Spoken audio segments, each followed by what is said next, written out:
So last time we stopped at like we discussed like the overall general properties of S block elements and P block elements, right? Just note this one more thing down. So S and P block elements together are called representative elements.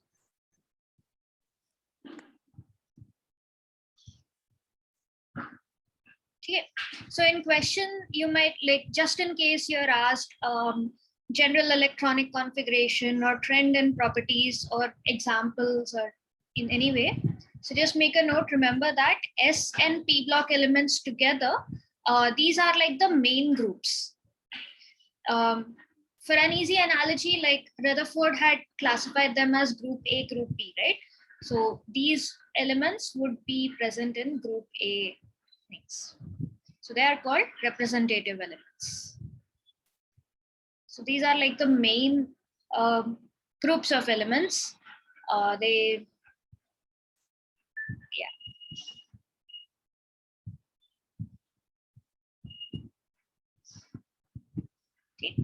Hi, Rishit. Hello, ma'am.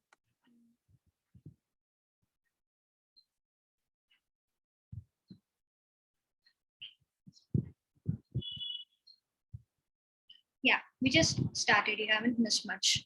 So S and P block elements together are called representative elements. Okay. So if you're all ready, settled, we'll start talking about the D block elements. Yes, ma'am. Okay.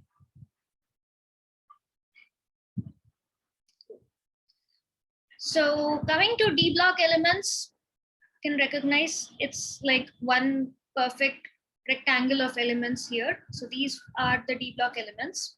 Again, the same similar set of characteristics we're going to discuss, starting with the general electronic configuration. Yeah, what's the general electronic configuration that you observe for D block? ND 1 to 10. So it's not just ND, right? Like even the S is incomplete. Yeah. So the general electronic configuration would be like, let's say, take any random, like manganese, for example. Okay. Which period is it in? So that's 1, 2, 3, 4, right? So if the period that it's found in, like, let's say that's N, then it has the general electronic configuration NS either 1 or 2. Like, remember in the case of chromium and copper, anomalous electronic configurations. So NS 1 or 2. And then D orbital, what number does it take? Does it take, is it ND or something else? N minus 1D. N minus 1D, 1 to 10. Okay. So this is the general electronic configuration for D block elements. What else can we talk about in D block elements? Yeah. So D block elements, they have a special name. They're also called transition elements. The reason why they're called transition elements? Because they're it's a transmission between S block and P block. Absolutely. So if you look at the properties, metallic going into non-metallic. So they're fitting right between two extremes, right? Like cation to anion, like ionic, like dominantly ionic compounds to dominantly covalent compounds. So these elements are basically, the transition between S to P block is happening through D block elements. Yeah. So they're called transition elements. Sanal, it's not transmission, it's transition. Like, Yeah, sorry, I misheard it. Sorry. yeah. Ma'am, I kind of forgot. Why was it N minus 1D and then 1 to 10? Why was it N minus 1? Due to Moore's law, Rishit. So after 4S, you fill up 3D, right? So NS agar fill kar rahe ho, so the D is the one previous shell ka d orbital you're filling up. So if you're filling 4s, 4s1, 4s2, you go back to 3d. Similarly, if you're filling 5s, 5s ke baad you fill 4d. So that goes back to the order of electronic configuration. That's the pattern that happens here.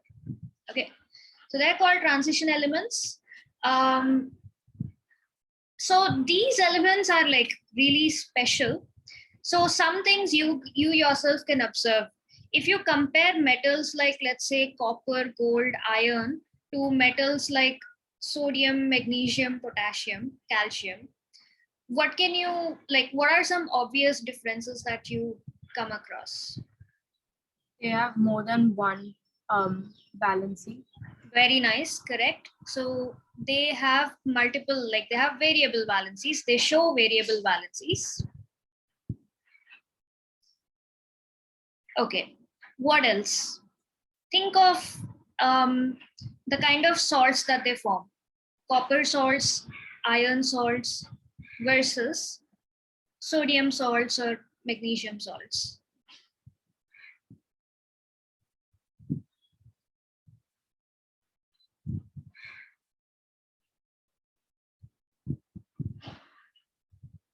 So if I put sodium chloride table salt and copper sulfate beside each other, can you figure out the difference between both of them?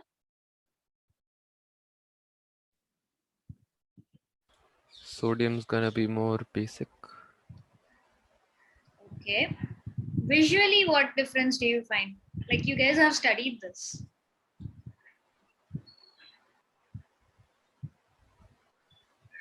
With the size of the particle. Size of the particles. I'll help you guys out.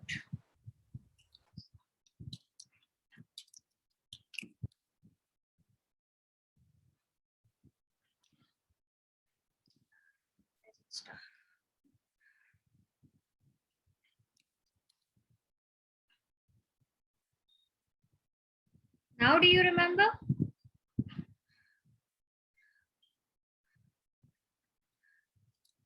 Iron sulfate.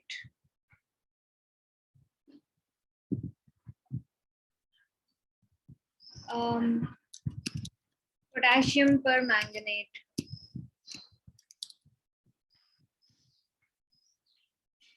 So this is what it looks like. Now let's look at S and P block elements.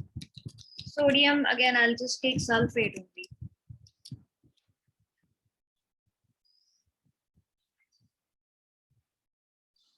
Okay. Then I'll take a look at calcium sulfate.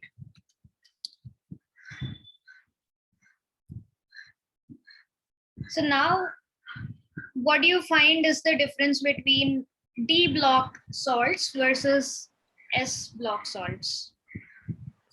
D block salts are more colorful. Absolutely. So this you will find mainly in D block K compounds only. They form colored compounds.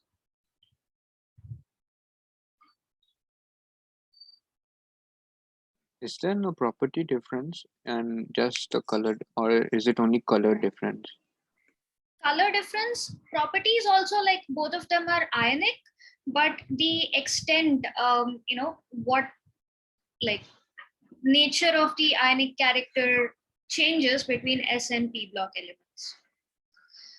What is another difference you guys can figure out about, like if you compare sodium versus iron, like two materials that you're fairly familiar with. If I just say list out the difference between sodium and iron, what else can you talk about them? Sodium is more reactive. Versus iron would be? Iron is less reactive. Absolutely. So all of D block, they are not as reactive as S and P block. Let's call them, they are moderately reactive.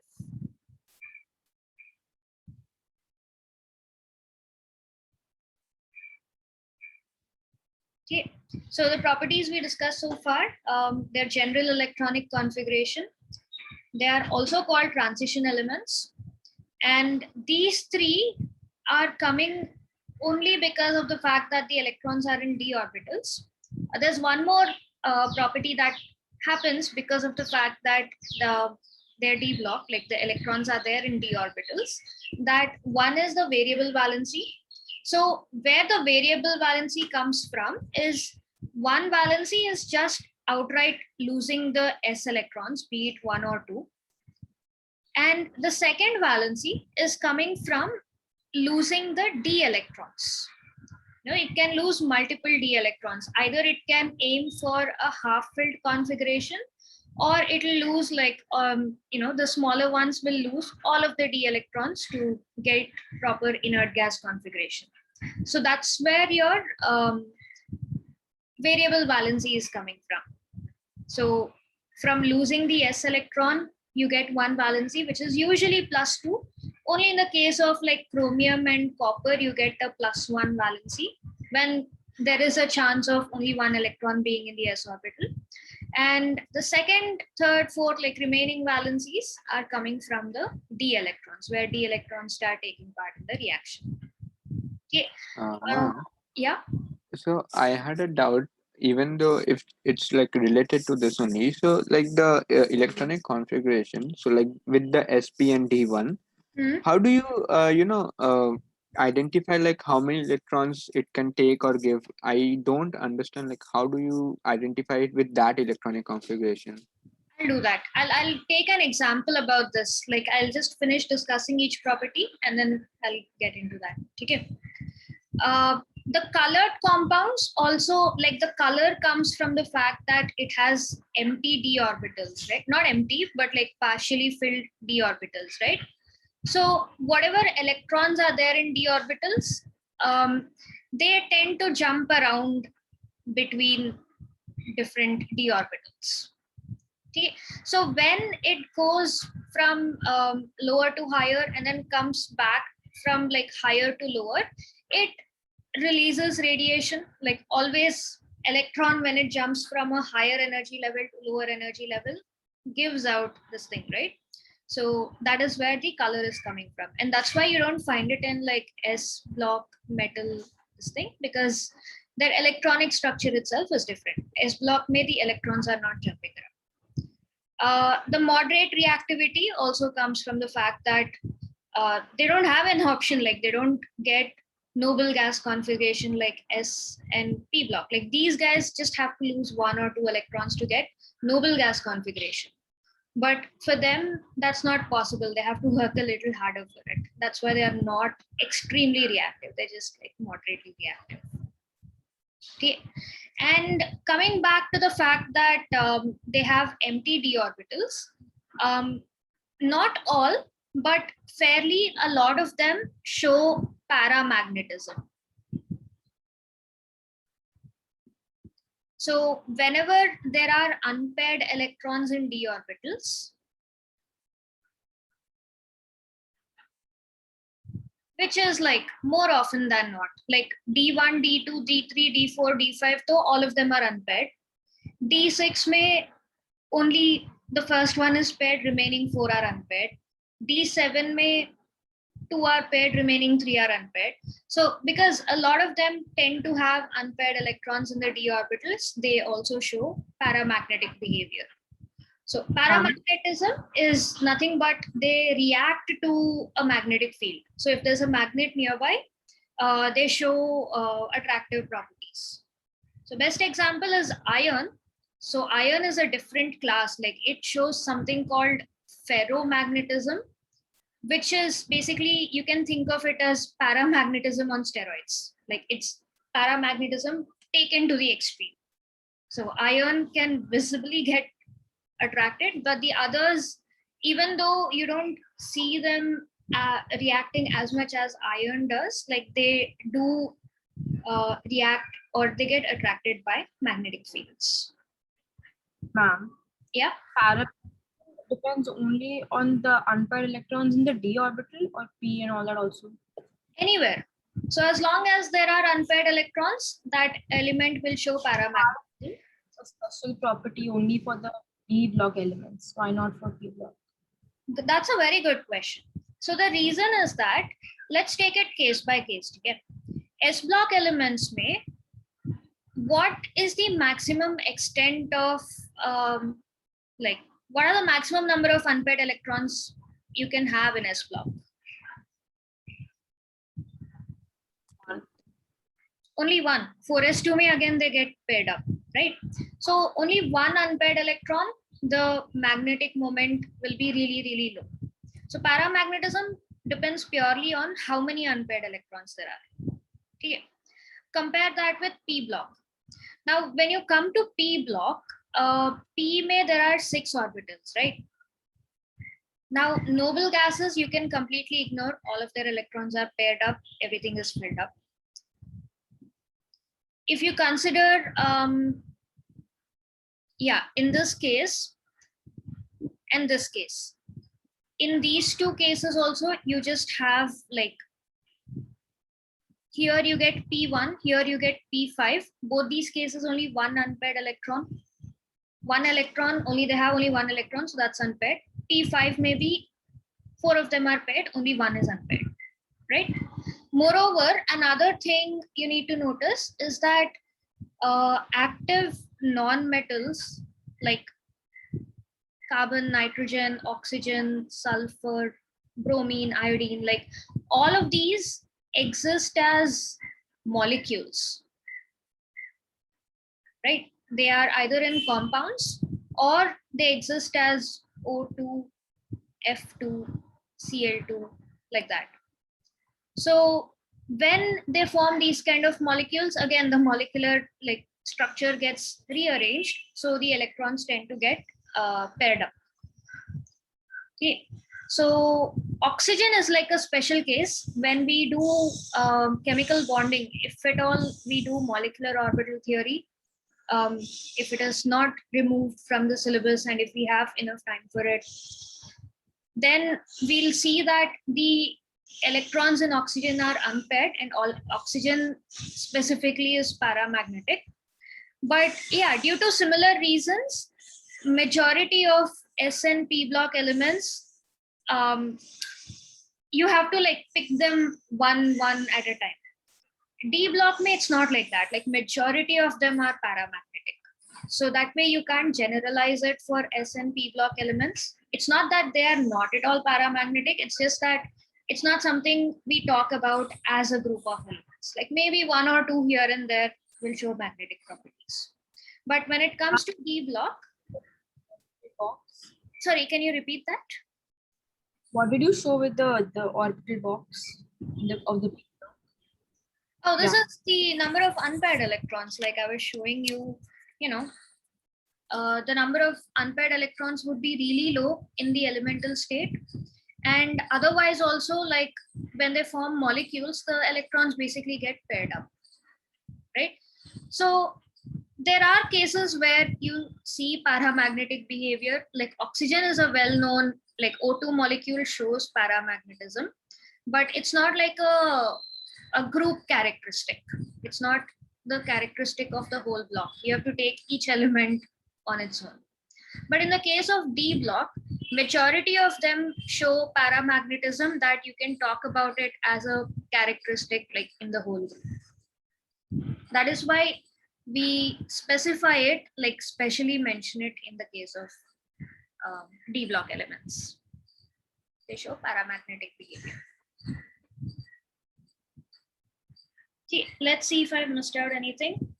Record transition. Ma'am. Yeah. So like since all of them show paramagnetism, but like D block is a bit higher, so can we say notably visible paramagnetism? No, as a general rule, like all of them don't show paramagnetism. Like it depends on a case-to-case basis. What I'm saying is we can generalize it for D block. We cannot do that for S block, P block, because we have to take it at a case-by-case basis. But in the case of D block, you can generalize it and tell, like just mention that D block elements show paramagnetism. Okay. Or generally tend to show paramagnetism. The D block elements have high electron gain enthalpy. Electron gain enthalpy, Not as much as P block. So that individual properties we'll talk about when we take it property wise.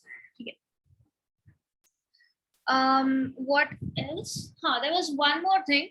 So all of the D block elements are metals, and these metals have high melting and boiling point. So observe that S block also, all of them are metals, but they have like low melting and boiling points, as opposed to D block, which are also metals and they have high melting and boiling points. So all the elements are metals? Yeah. Because again, like all of them have this NS12, right? So they have a tendency to lose these electrons. They form cations. So the only block where you find non-metals is P block. P block is the only block that has non-metals. And P block is a block that basically has all types of compounds. It has metals, it has non-metals, it has metalloids. Ma'am, I have a question. Like, how do solids have boiling points? Solids, you heat them to a high enough temperature that you melt them, they become liquids. Then you keep on heating them, give more and more energy. You can manipulate the pressure also, and eventually you can turn them into gases. Wait, so there are like metallic gases also? Practically, it's not possible because it's a high risk situation. That's what they have extremely high, like high melting point. Matlab automatically boiling point also will be like insanely high. Huh. Yeah.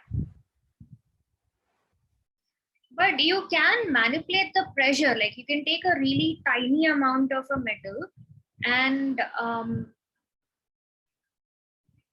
get it molten and then reduce it to like near vacuum conditions, like really low pressure, and then you can get the gaseous atoms of the metal. It is possible. It's just you need extreme conditions for it.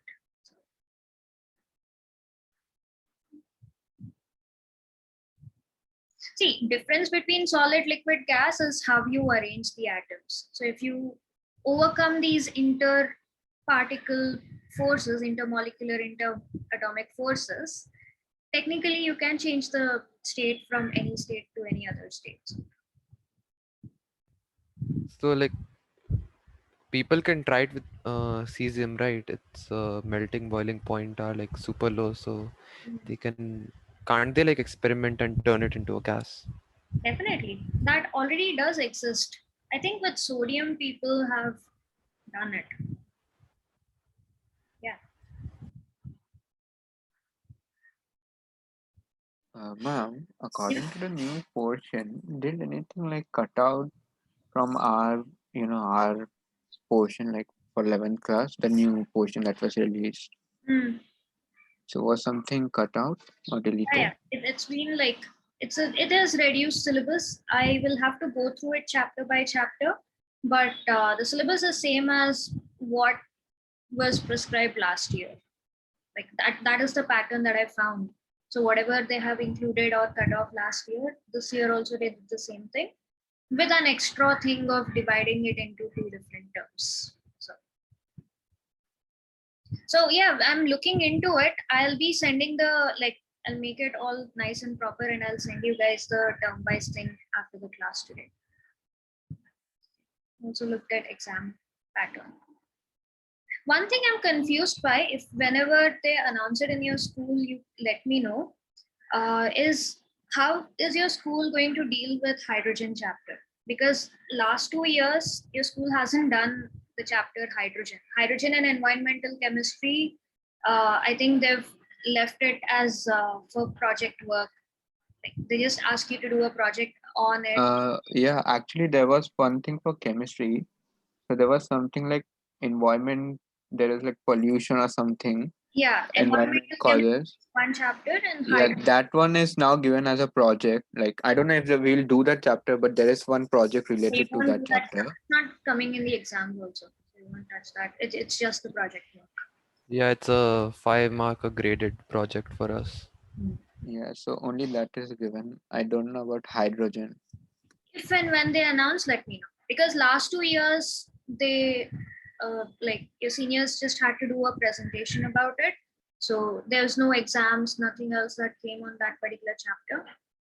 If there's any change, if they're like teaching that chapter or anything, keep me updated. Ma'am, so like last year in 10th, like those alcohols and those part was also deleted. So I'm guessing 11th will have those. So for us, will that also be deleted or that will Oh, come? no, not at all. Because End of we 11th, didn't 12th do is too anything. advanced, right? And secondly, you don't have alcohols and all in this grade, you will have it in grade 12. Right now, you just have alkanes, alkenes, alkynes, and aromatics, like benzene. Just But hydrogen. like, won't that be a bit disadvantageous for us because we didn't do any of it last year? Yeah. But will be like it will be starting from scratch. It'll be an advantage if you guys were familiar with it, but it's fairly easy. You guys can catch on. If it's from scratch, then it's okay.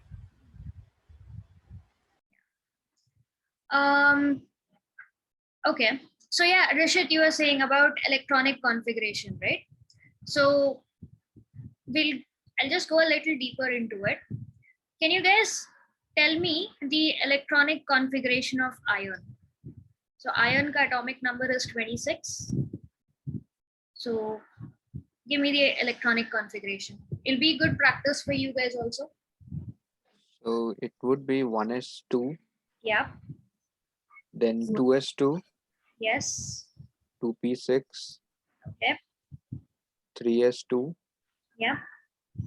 3p6, Correct. 4s2, Okay. then 3d10, 6. 3D 6. Absolutely right. I'll just put this in a different color. Okay.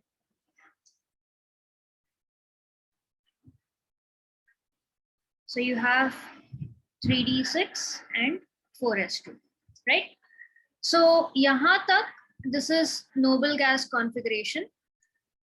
So these electrons will absolutely not be touched in any way at all. They're just there. Okay. So if iron wants to react, it only has these 8 electrons to play around with.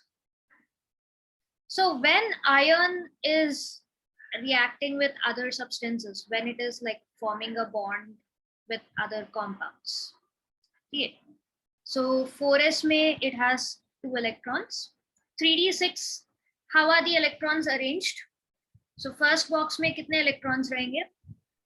First में 2 and rest all unpaired. Very nice, correct. Okay. So this is how ions electrons are arranged.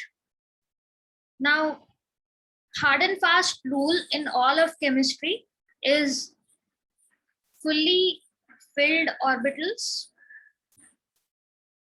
are stable and half filled are stable.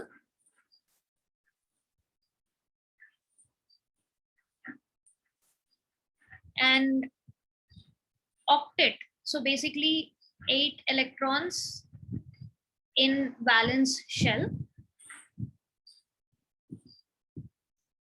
is the most stable of all. So whenever any element reacts, it will want to get this. If this is not feasible, if it's gonna take, like if there are like too many electrons, like iron has to lose 8 electrons for this to happen, or it has to gain a lot more, like lose the 2s like gain 4 electrons in 3D plus another 6 electrons, like it has to gain 10 electrons, which is again a lot of electrons, right? Both of this are not, like getting an octet in the valence shell is definitely not feasible. So this is basically your noble gas configuration. Ma'am, Yeah. Isn't octet and fully filled the same thing? Not necessarily. Octet is specifically 8 electrons in the valence shell. So this is what your noble gases currently have. Like if you observe, all of them end with NS2 NP6. So this like helium is 1s2. Okay, that's an anomaly. Then neon is ending with 2s2 2p6. Argon is ending with 3s2 3p6. Krypton will end with 4s2 4p6. Then xenon ends with 5s2 5p6. So 8 electrons, 2 in S plus 6 in P, like 2 plus 6, the 8 electrons specifically finishing S2P6 is noble gas configuration. So this is the most stable way for an atom to be. Fully filled orbitals, on the other hand, can mean if ion loses the S2 and gains 4d electrons. So then first orbital is fully filled, second shell is fully filled, third shell is fully filled, like each of the orbitals is fully filled. So even though it doesn't have an octet, that's like the next best thing. So it's not the noble gas configuration, but whatever orbitals that it does have, all of them are fully filled. So that's what fully filled orbitals mean. So if it's an octet, that doesn't mean that it's fully filled. Yeah. Like in the case of neon, or the next one to neon, argon, argon has 3s2 3p6 configuration, but it has an empty 3d shell, right? So it's not like completely filled. Still, because of the octet configuration, it is more stable. That will only be for noble gases. Yeah. Noble gases and cases like Na plus or Cl minus. Yeah, they are able to get noble gas configuration. So this is how they get it.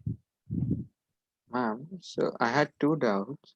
So like if 4s2 is also filled, then there will be empty shells like 4p, 4p and then like that too, right? True. Then there will be empty shells, but that's what I'm saying. Like whatever orbitals it does have, all of them are filled. Like, okay, oh, and it has a 3D orbital. Right now, what it has is pretty incomplete. Like these 4 electrons can be paired up. So, but if all of them are paired up, then that's like, yeah, that's like fairly full. Like whatever orbitals it does have, they're all fully filled. So octet is the best case scenario. If this is difficult to get, then this is the, like these, whichever is can happen most easily, that would be like the next best scenario. So that's what D block elements go for. So what iron does is, so iron, if it loses, it can lose the 2 4s electrons because they are like outermost shell. So that's where you get your Fe2 plus ion from, which is basically getting rid of the these electrons. Okay, when it loses these two. Now from 3d6, which is the closest stable configuration ion can get between half filled or fully filled? half filled. Half filled. And how can it get the half filled? So Kaveri, I think if you said fully filled, for it to get fully filled, it needs to get 4 electrons. For it to get half filled, it can lose 1 electron. Right? No, ma'am, I said 5. I didn't say fully filled. I said 3D. 3D, acha, you said the configuration, right? Makes sense. That's correct. Okay. So half filled, it can get it easily enough. So it loses this 1 electron, and that's why iron has a 3+ valency. Okay. So this is where your variable valency is coming from. And based on this mechanics also, like you can predict which one the metal will favor. Like one particular valency is more stable than the other valency. Like iron, because it's still like at 3d6 Fe2 plus, yeah, it does exist in Fe2 plus, but it's not like the preferred valency this thing. Like if it has a chance, like if it comes across a reducing agent, it is going to get to Fe3 plus. Okay. And I mean, if there is 4s2, but of course the 3D shell is like half, I mean not filled, then it's compulsory that the 4s2, the 2 electrons will be given away. Yeah, and that's how calcium is losing. Like calcium is 20, right? So its electronic configuration is 1s2, 2s2, 2p6, 3s2, 3p6. Remember, before D, 4s2 is getting filled. So its configuration stops at 4s2. So it's like, it's just 2 electrons that it has to lose, and it can get an octet configuration. It's getting noble gas configuration. So that's what calcium does. Like it all the time, you will never find Ca plus, you will never find Ca3 plus, you will only find Ca2 plus, because just by losing these 2 electrons, it can get a noble gas configuration. So calcium will only have single valency. But for D block, because of the extra D electrons, you'll have to, like, they'll need to consider all of this. And that is the reason they have variable valency. Yeah.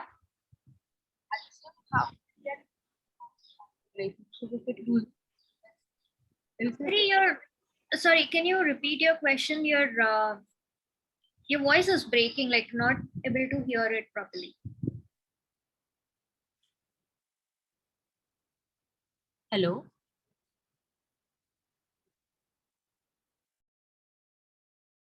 Yeah, I was saying, how will calcium have noble gas configuration? Because if it loses 4s2, then we'll still have 6 electrons in the valence shell.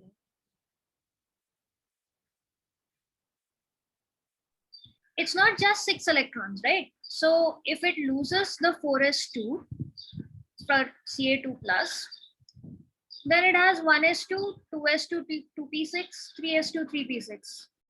Check is the configuration. Octet, 8 electrons. Okay. So noble gas configuration, remember, it will be of the form ns2 np6. So this together. So this is the ones that all elements aim for. But when this gets too difficult, then they look at, okay, what's the next best thing? Can I go for a fully filled thing? Can I go for a half filled thing? So this leads to another interesting property about coordinate about D block elements, is that they have a tendency to form something called coordinate compounds.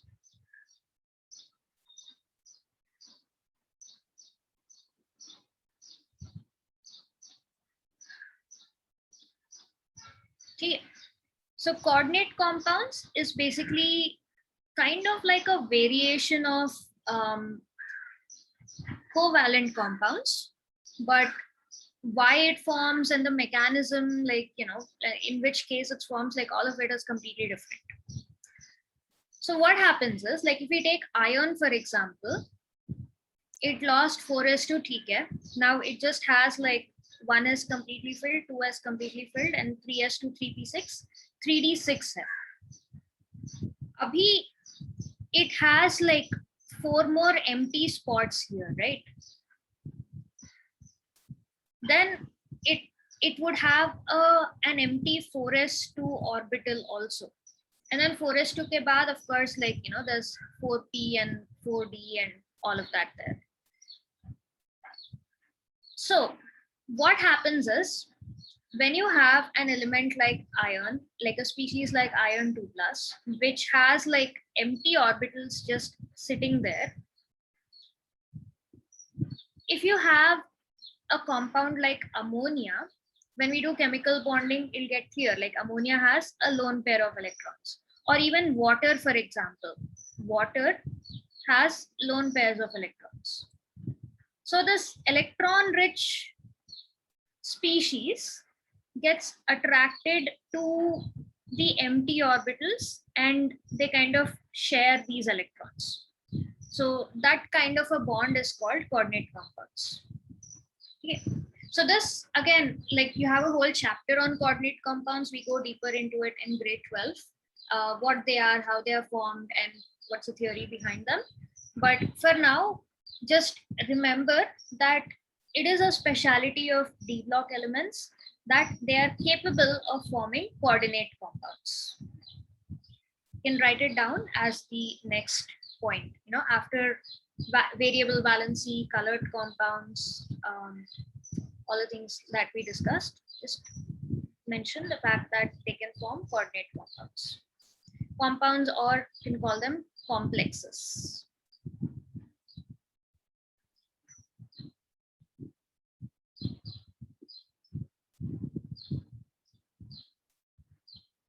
ठीक है?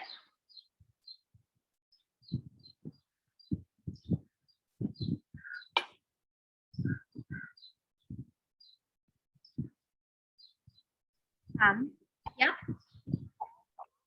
4s2. And then what? And then 3d6, it will not lose. It will just the other electrons will occupy that space. Yeah. It uses the 4s2. Mm-hmm.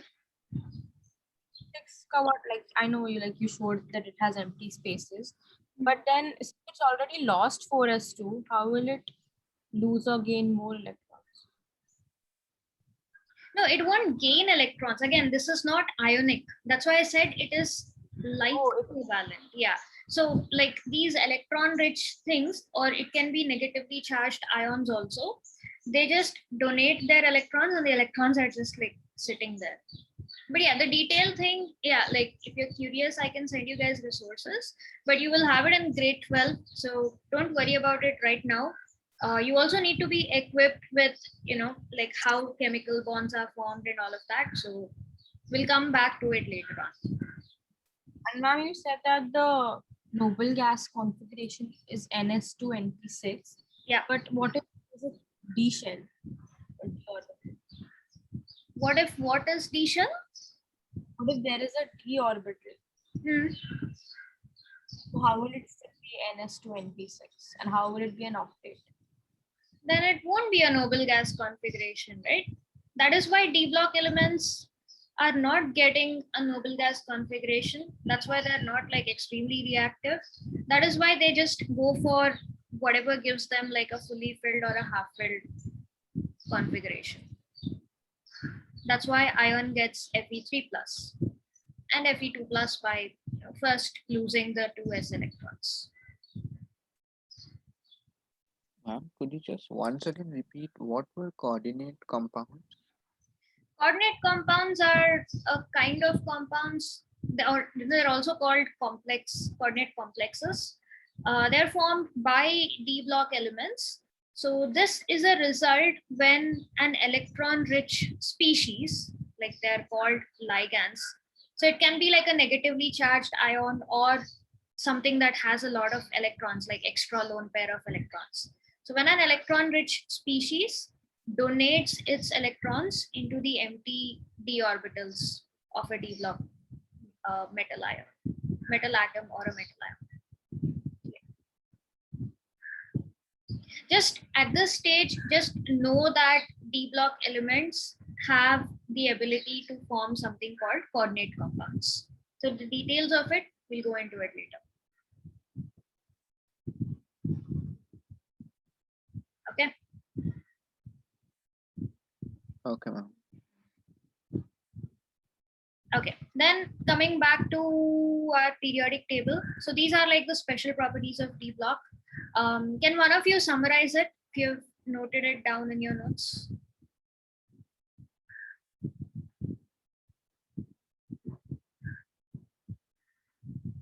Yeah. What? can you repeat it? Yeah. So 3 of you summarize the properties that we talked about for D block elements. Kaveri, you go ahead. First point. The general notation is NS 1 to 2 and N minus 1 D 1 to 10. Absolutely.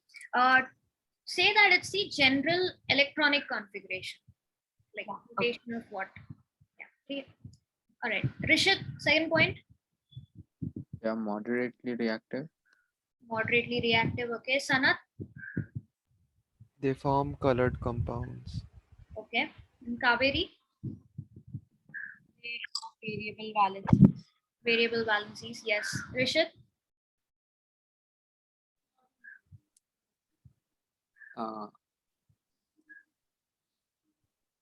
Do they show any magnetic properties? Yeah, they are paramagnetic. Okay. Say they are generally paramagnetic. You might find one or two that may be diamagnetic, mostly paramagnetic. Okay. Then Sanat, what are these elements also called? Transition elements. Absolutely. Excellent. There's one more point. You will observe that you use D block elements mainly as catalyst.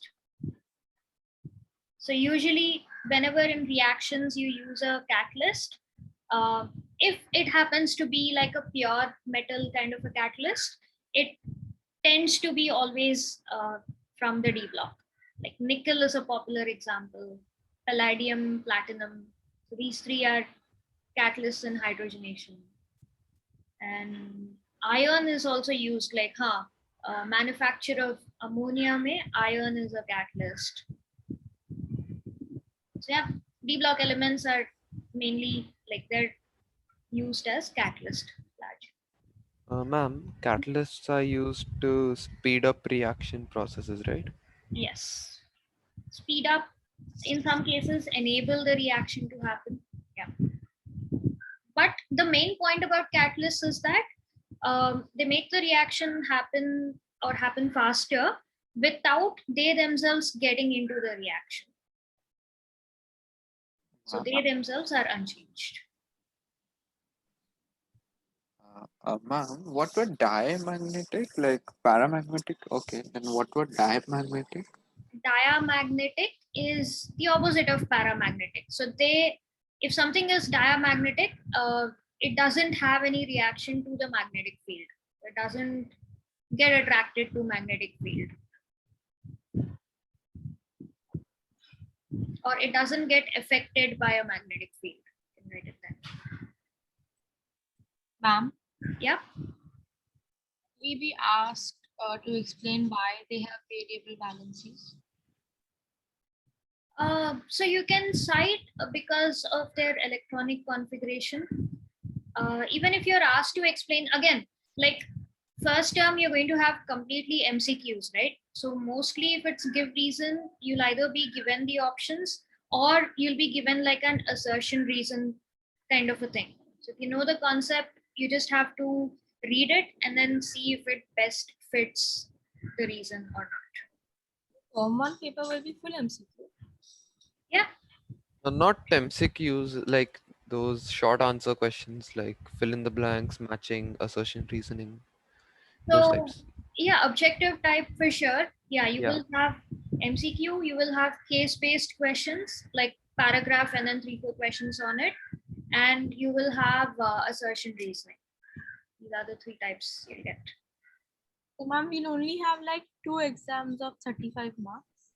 No, with inside, like within your school, you're going to have FA1, FA2 because you have your internal assessment also, right? But the main exams will be only those 2, right? Yeah. November, December, May term 1 exam and March, April, May term 2 exam. Okay. Finally, we have to talk about F block elements. F block, again, start off with general electronic configuration.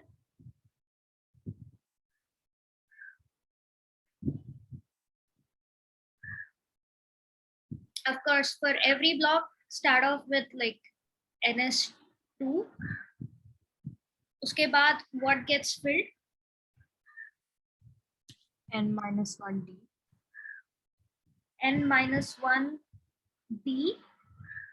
Again, it's not D10 because we're right at the start. So N-1D will range from 0 to 1. Because of like electron weirdness, sometimes some electron may jump to the N-1D orbital. That's when you get N-1. And Not P, right? huh? Before that, there won't be P. No, P will come at the end. Oh, right. Okay. So if you take any F block element, it is going to fit this electronic configuration. NS2, so that's like 5s2, 6s2, N-1 D0 हो सकता है या फिर D1 हो सकता है, and N-2 F is the one that's filled up from 1 to 2. Ma'am, so like we'll only have the D part if like there's some anomaly, right? Yeah. Generally, it won't be there. No. Okay. Like half filled, nearly half filled, and then it's like, if I can shift this single electron to D, then I'll get a perfectly half filled thing, you know, things like that, like some weirdness. What else? Oh yeah, so F has only like 2 rows so far. The first row is they're called lanthanoids, and the second row is called actinoids. This we discussed why they're called lanthanoids and actinoids. Because the first row is similar to the element lanthanium. Yes. And second one is actinium. Yes. Slight difference, but yeah, as you get familiar with it, you'll get better with it.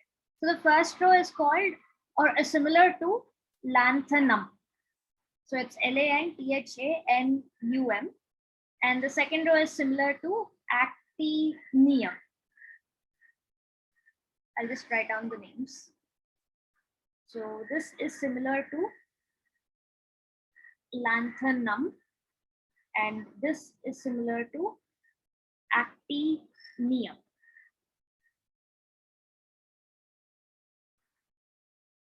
Yeah. What else can we talk about them? They are all metals again, just like S and D and S and D blocks. Actinoids, so this second row elements are also radioactive. The first row isn't? No. So radioactivity starts from like 90-ish. Yeah, from this range. Little more than that actually. Like even francium and radium are radioactive. From here, radioactivity starts, and after uranium, again they're like synthetic. Start getting synthetic. Again, just like D block elements, and for exactly the same reason. So they are capable of having many oxidation states. So oxidation state is kind of, it gives you what valency that particular element is undergoing. It's like valency with a charge, right? Yeah.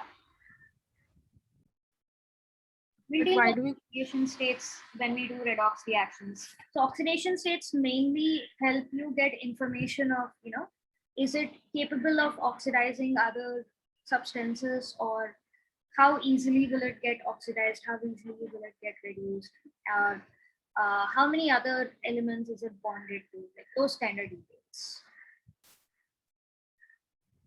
Ma'am, I have a question. Like S and P block, they're representative elements. D is transition. So is there any name for F?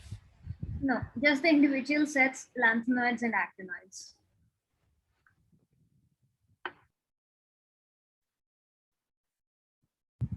Ma'am, Like up there above the periodic table, it says lanthanides and uranoids. So is there any difference? No, I think it's just like old spelling, new spelling, like that. So nobody's gonna cut marks if we write either of the spellings, right? Should be fine. Or yeah, if like in the textbook, if it is mentioned lanthanides, like write, like follow your textbook. Okay. I have come across both the spellings, but in like completely different, depending on the source, it differs. So yeah.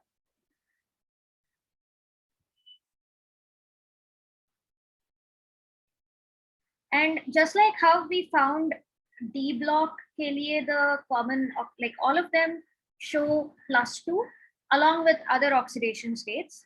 Similarly, F block का most common oxidation state is, or not a separate point, इसी में से most common oxidation state is +3. Along with that, they show other oxidation states also.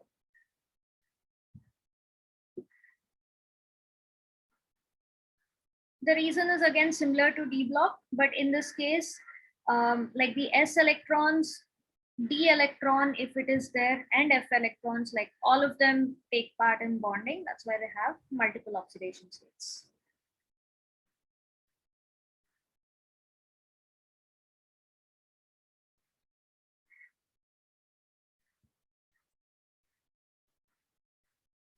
Okay, so these are like the main properties of D block elements.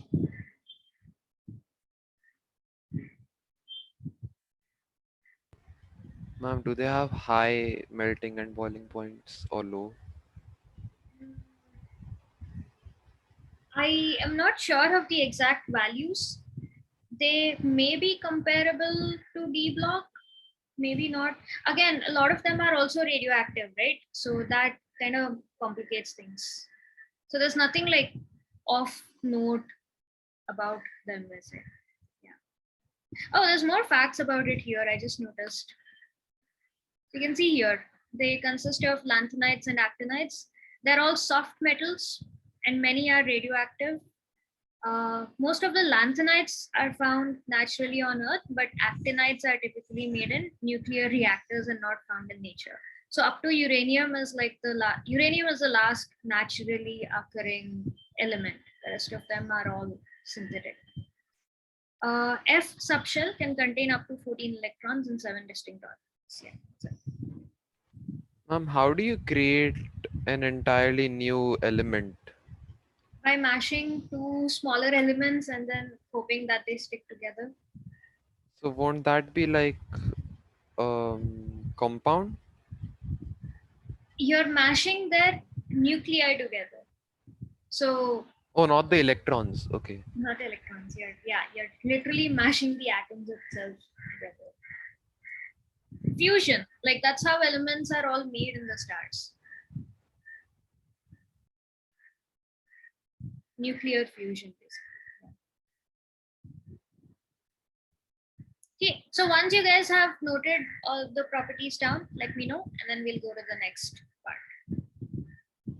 So main points are the electronic configuration, their special names being lanthanides and actinides, and the reason why they're called that. They're all like metals. You can make a note based on this that they're all soft metals. Actinides are radioactive, and they also show, just like D block, they show multiple oxidation states, the most common one being +3.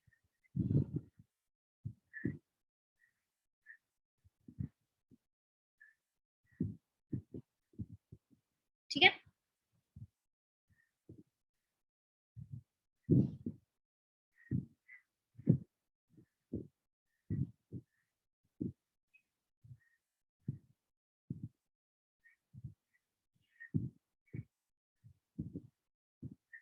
Guys, you done? Say something or switch on your video. Yes, ma'am. Done. Kaveri and Rishit. Yes, ma'am.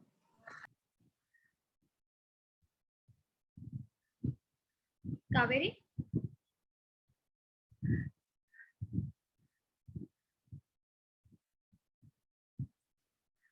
or writing? Done. Okay. Cool. So those are like properties of elements, like each block. Rishit, 5-minute break. Oh, it's been an hour, right? Yeah, let's take 5 minutes. It's 3:37, right? Let's meet at 3:45 and then we'll go over each. Okay. So now we'll talk about like trends in like individual properties. Okay. So the first property, as always, we talk about atomic size. After this, we'll get into ionic size also. But yeah, let's start off with atomic size. What do you mean by atomic size? What is the definition of it? Radius of the atom. Yeah. Distance between the nucleus and the outermost shell. Absolutely. So atomic size is simply size of the atom. And how would you measure it? Is the distance from the, as you said, distance between nucleus to outermost shell. If you think of atom like in the practical sense, do you have like a small enough scale to measure this distance? This is the nucleus. And yeah, it has like multiple shells, and this is like the outermost shell. Can you like practically measure like the distance from here till here? Do you have like a scale or vernier calipers or like anything like that? No, we can approximate it. No, like there's no physical instrument you can use to measure it. So you have to absolutely rely on spectroscopic studies.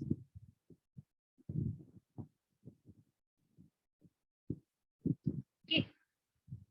Like what idea do you get from the word spectroscopic studies? Like what do you think this entails? Like how do you do this? Study of very micro objects or something like that. Kind of, but like how? Like do you put it under a microscope? Like do you, like what do you get from spectroscopic?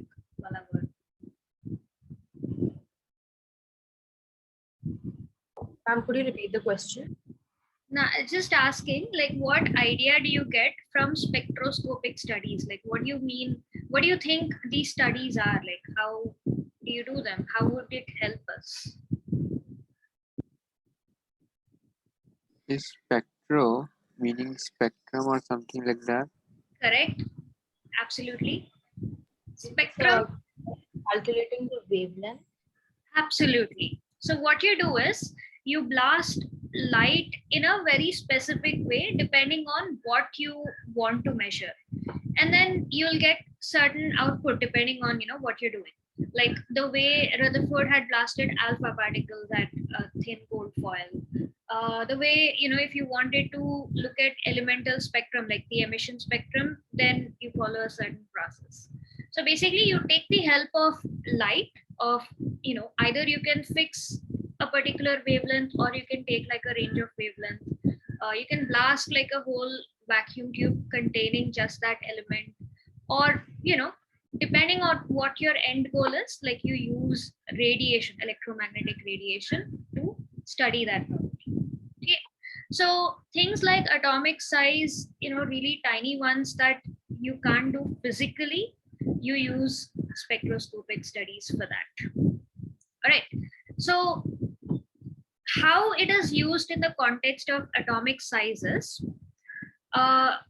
you can't measure the distance between nucleus and the outermost orbit directly, but you can use spectroscopic studies to figure out how far apart the atoms are located.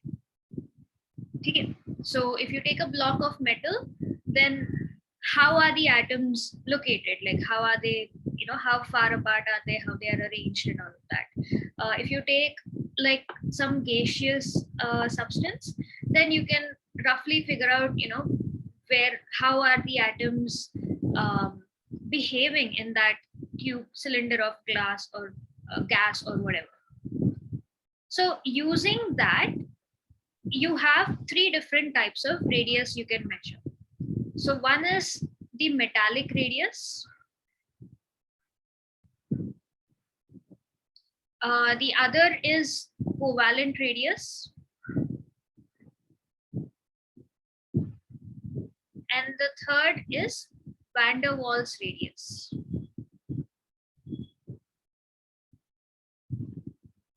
And the only reason you're getting these three different types of radius is purely based on how are you studying that particular radius. Okay. For the van der Waals radius, I think we did it today. Is it between two molecules, distance between them, and half of it? Atoms, yes, not molecules. Yeah, atoms, sorry. All three of these come under spectroscopic studies. Now, all these three come under atomic radius. Like these are the different types of atomic radius values that you get. And yeah, the reason why you're getting three different things is because you have to use spectroscopic studies to study the radius. And depending on how you're studying them, you get these three different types of radius. So spectroscopic studies, you're using them to measure the radius, let's say.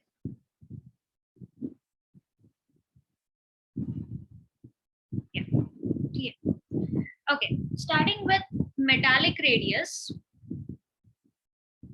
So you can look at the word, like the name itself, it's called metallic radius, right? So you get these radii values mainly in metals. Okay. So what happens in metals is, metals are solids. Do you recall what is like the structure of metals? Like how is the arrangement of atoms in metals? Like how do metals exist?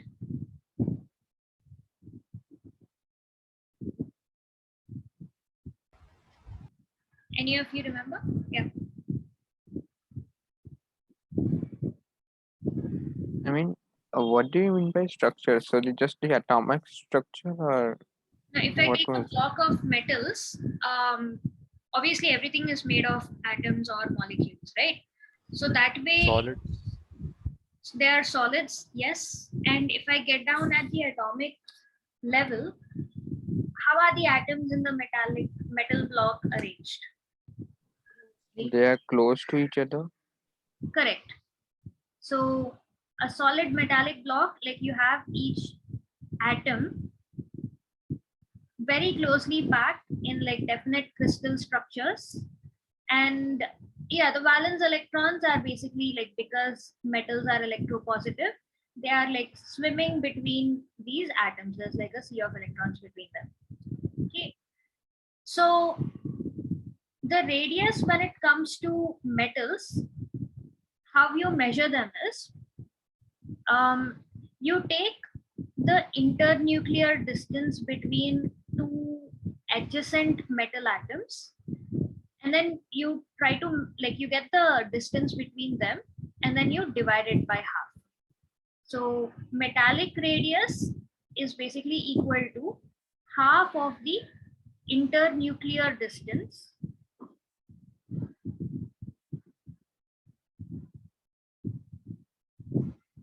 separating the metal cores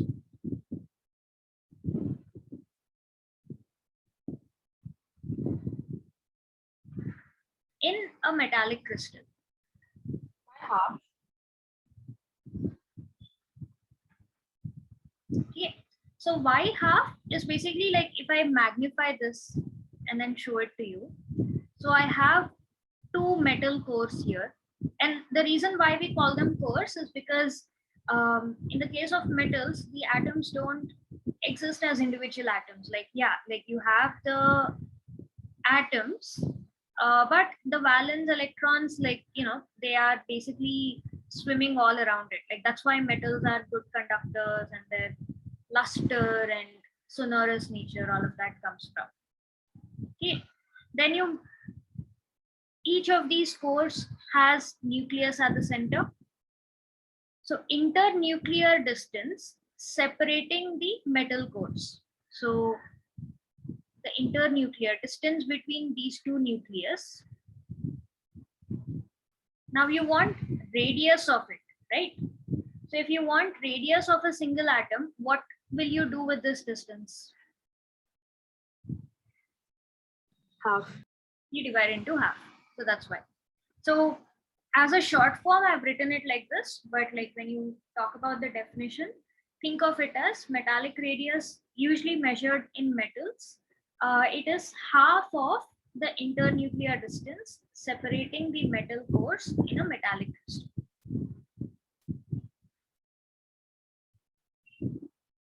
Read it that way.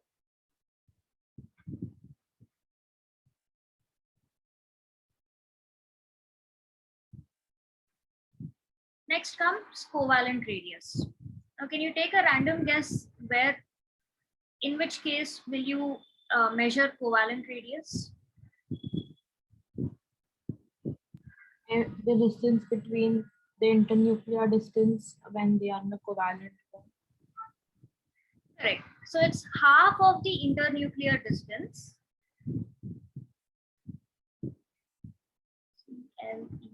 Nuclear distance.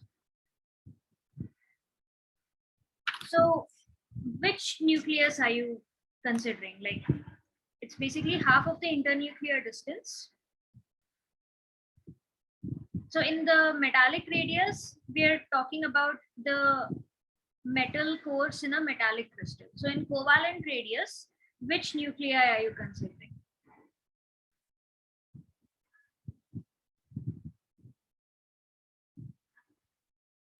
Two atoms of the same element that are covalently bonded. So that's the important bit here. So considering the nuclear distance between atoms that are covalently bonded to each other. Why do we take half? Again, so atoms in a covalent bond look like this. Consider Cl2. So you have one chlorine atom and you have another chlorine atom. So they are covalently bonded, sharing their electrons.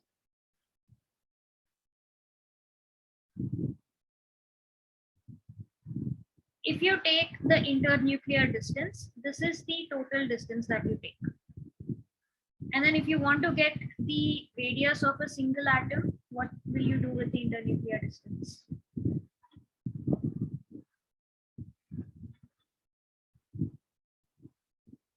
Half it. Half it. So that's why again it is half of the internuclear distance between atoms that are, in this case, the important part is the fact that they are covalently bonded to one another. Could you just again repeat why is it half? See, like if you're considering the internuclear distance, this is the total distance that you're getting. Like just look here. It's common sense basically. And your main aim is to get the radius, like size of a single atom, right?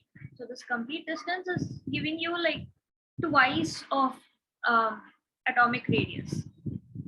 If you want just the atomic radius, you want from here till here only. So that's why you're taking only one half of it.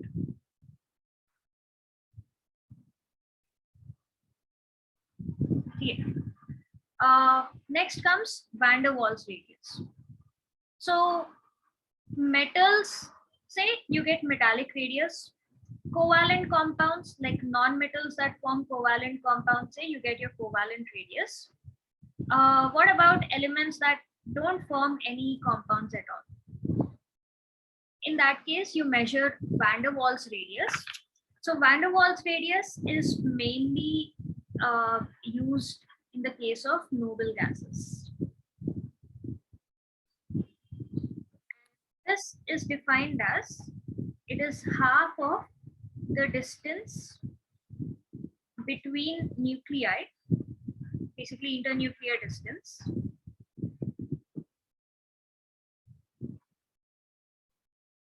of two identical non-bonded isolated atoms.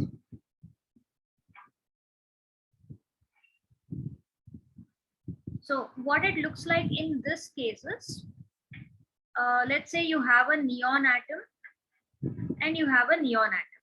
Like they're not gonna bond with each other, right? So you see the closest distance that they can get to one another, then calculate the internuclear distance and take half of it.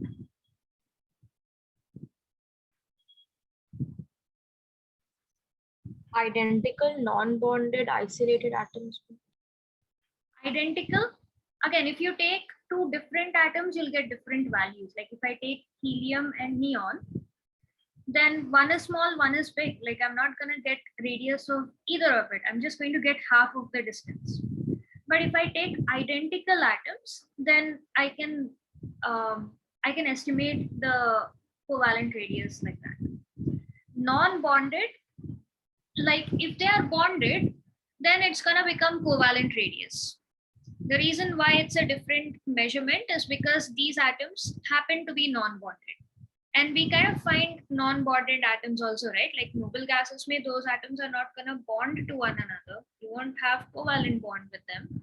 So that is the reason, yeah, non-bonded isolated atoms. Like obviously they're not part of like a crystal structure or any, like there's nothing affecting them. They're like individual independent atoms basically. Okay. So covalent radius, like if they happen to be forming like a covalent bond with each other, then again you calculate the internuclear distance and then divide it by half. They just, again, it's like largely used in the case of non-metals. Over here also you need to find identical atoms again. So if I take HCl, so hydrogen atom is small, chlorine atom is big. If I take half of the distance, I'm going to get like neither here nor there. I'm going to get like a weird number there. So if I take identical atoms, then exactly like because they're basically atoms of the same element, because they're identical to each other, I can take a nice half of the distance in this case. And metallic, the same thing, just that crystal structure. Yeah. How can you have like two atoms but not bond them? Like they are close by, but how are they not reacting? Noble gases, they have octet configuration. They don't have any incentive to react. So, Ma'am, so neon and helium will combine, right? So any atom with the same outermost. Wait. Will neon and helium combine? I mean the distance. So that is possible, right? To get the. So any element that has the valence electron as same as the other one, they will have the distance, right? Or anything can be considered because similar. See, measuring, you can measure any distance, but that number will not give you any information. It's just going to be a random number, like distance between this particular neon atom and this particular helium atom.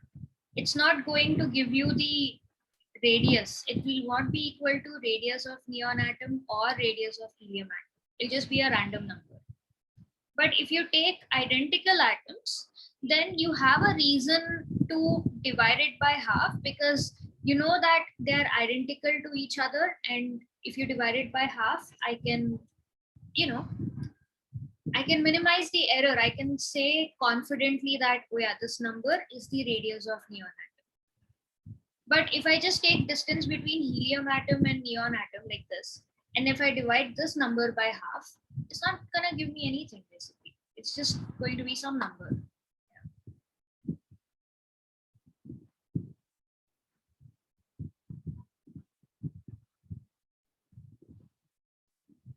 Yeah. So clear? So atomic size, you like practically speaking, You measure them using spectroscopic studies. And because this is the real world that we're dealing with, all atoms are not equal. You don't find them in the same way.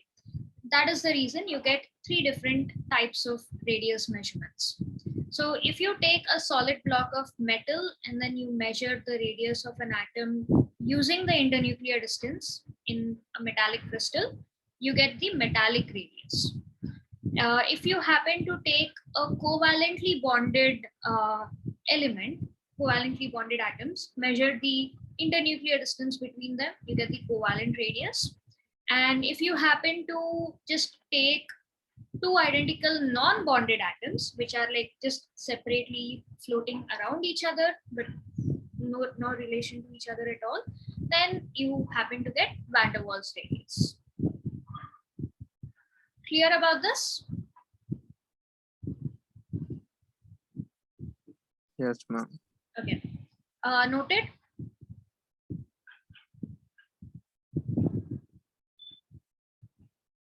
So I'm flipping the page, you guys. So if you have not noted, let me know. Otherwise, I'll flip.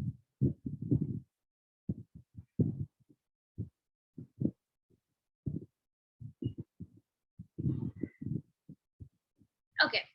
Now, here's a question for you guys. Since we have discussed what are the different types of radius, can you arrange them in increasing order? So one is, let's say, metallic radius.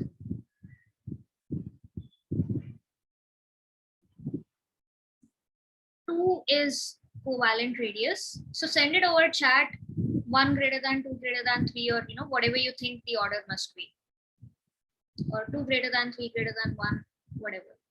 So 3 is van der Waals radius.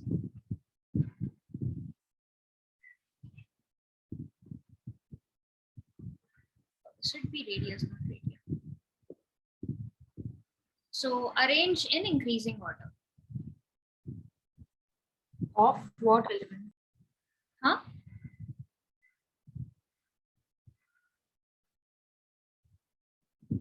Radius of what element? In general, like, because these three are different ways of measuring the radius, right? So like I'll give out one obvious thing. So if you see van der Waals radius, these atoms are not sticking to each other in any way at all. So van der Waals radius is always going to be like the highest, no matter what elements you consider it. Like as long as it has the same number of shells and all of that, usually van der Waals radius measurements are always like the highest value that you get. So similarly, where would you put metallic radius and covalent radius? So van der Waals radius is going to be the highest. So Rishit and Kaveri have given the same answer. Sanath has given a different answer. So Sanath, can you give me the reasoning? Why do you think covalent is the smallest, followed by metallic? Because in like covalent, the two atoms are like extremely close together because they're sharing the electrons now. Okay, that's good. And then metallic should be like slightly bigger because they're only physically attached and not sharing anything or touching in any other way. That's nice. Kaveri, Rishit, since you guys gave the same answer, can one of you give your reasoning? My reasoning is that since metals, the structure is very compact, like there is no space at all. So that is why, and then also we have to take the half radius because for one of them. That is why I thought that should be the lowest. Interesting. Good reasoning, both of you. Rishit, you're taking half the radius in all the cases because you're measuring this. Yeah, I know, but I'm just saying, like, in terms of even if you think it would be very small because even the spaces are also like very less, and then also you're taking half of it. So I know you're taking half for everyone. I mean everything, but still, I'm just saying the number would be very small according to me. Okay, that's a good reasoning, but Sanath has given the correct answer. So covalent radius is the smallest, followed by metallic, followed by van der Waals.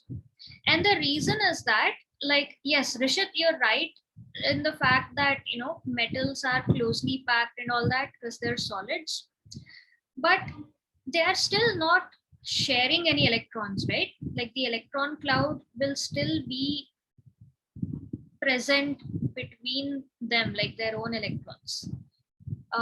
You can think of it as, like, if I were to draw it properly, accurately, you have metal atom 1. So its electron cloud is something like this. It's just like there over here. And then you have metal atom 2.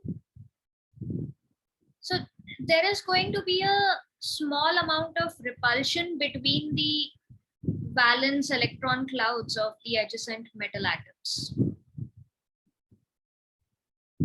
Right? And, you know, like, again, I had mentioned that metals, there is like, it is something called a sea of electrons that is flowing between them. So there is a small amount of space between the atoms for those electrons to flow through. Like, that's how your conduction happens, be it heat conduction or electricity wala conduction.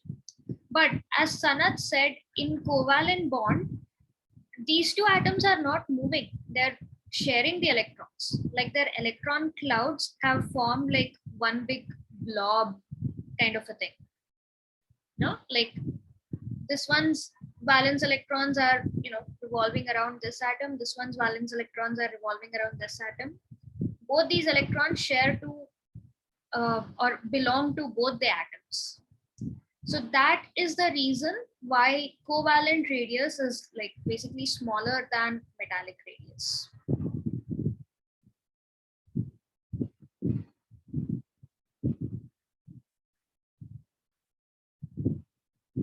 Get it?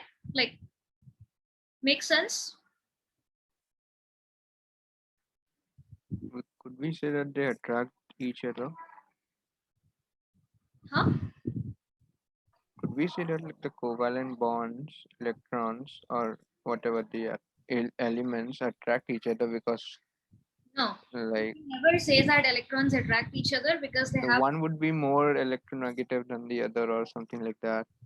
But for covalent radius, we are taking covalent bond between identical atoms. So they'll be perfectly balanced. So their electronegativity difference will not be there. But the fact that they're sharing electrons, they're basically like combining their electron clouds so that the electrons can be shared between both the atoms. So that kind of, you know, like, imagine metal atoms are like this versus covalent bonds like this. There's overlap of the electron clouds. These two are like just adjacent to each other. Think of it like that.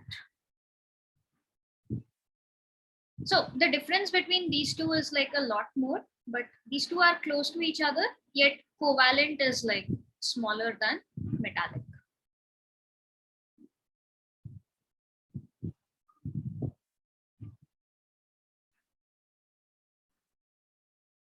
Yeah. Guys, can you at least like switch on your video? I don't know what's going on. I switched it off because I don't know, sometimes you were lagging for me, so that is why I thought my network is, I don't know. Then at least like give me feedback, no? I'm not able to see your faces, at least like give it to me by voice. If it makes sense, if it's clear, or if it's like you're still not satisfied with the explanation. Yeah, I understood. I understood. Kaveri?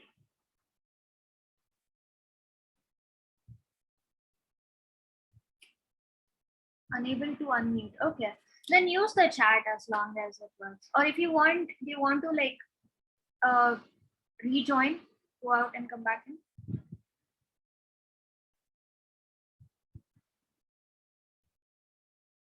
Okay. Kaveri is reloading. Okay. We already discussed that it's measured by X-ray or spectroscopic methods. Order of the radius also we just discussed. Screening effect. Okay, before we get to screening effect, let's talk about trends. Ma'am, can you hear me? Yes, I can hear you, Kaveri. Yeah. Okay. So talking about the trends, when you go top to bottom in a group,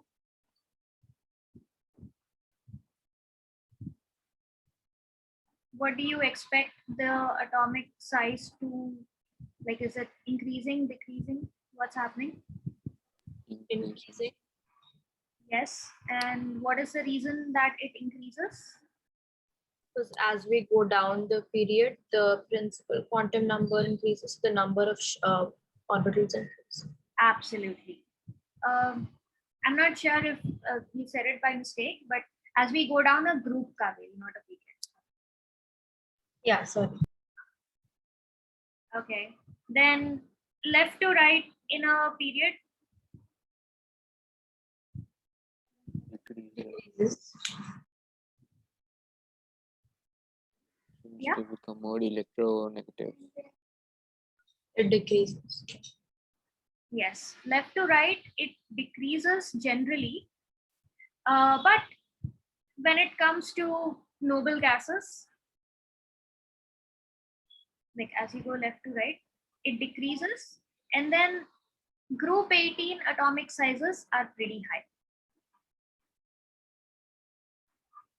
Why? Can you guess the reason why?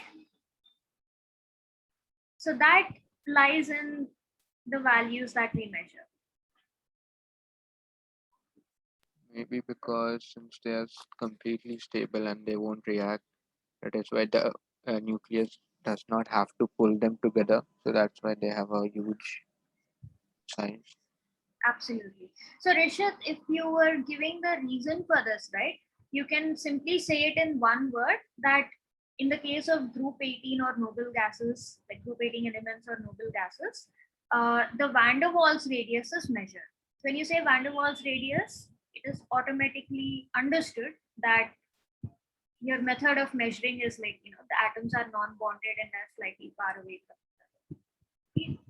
So in the case of group 18, you measure the van der Waals radius and the atoms are like far away from each other. And van der Waals radius, you guys saw here that they have the highest values. But the rest of them, they are either metallic or covalent, in which, like apart from a tiny difference, they're more or less comparable. And we see that the radius decreases across the period. Yeah. And repeat. I didn't get it. Yeah, I'll show it to you guys. So you can see here, group 2, lithium, where is the radius?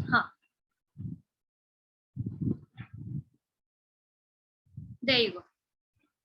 Radius is calculated to be 167 picometers. When we get to beryllium, the radius is 112 picometers. Boron, 167, 112, it became 87 picometers. Carbon is 67. Nitrogen is 56. Oxygen is 48. And fluorine is 42. But when it comes to neon, it is 38 picometers. Oh, so there you go. Like you can measure it. So van der Waals, as per van der Waals radius, neon is showing to be 154 picometers. Yeah. So it depends on what method of calculation that you take. But in general, as you go left to right in a period, the atomic radius decreases. Now, yeah, I didn't get it. Why just for van der Waals radius will be different? Because van der Waals radius, you're calculating based on how far apart the atoms are located, right? So if the atoms are capable of forming a bond with each other where they can come like really close by, like in the case of metallic or covalent, they're sticking to each other. But in the case of van der Waals, they're loose atoms, like non-bonded, and they're isolated. So automatically the distance is calculated is going to be higher. But ma'am, how can like noble gases even react? Like how can we calculate their metallic or covalent radius? No, we can't. Technically, it's not possible.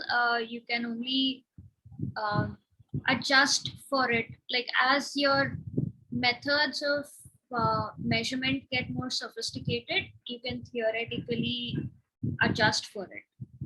But otherwise, like classically speaking, yeah, for noble gases, you can only measure van der Waals radius. Ma'am, are some of these unknown, like the black ones? Yeah.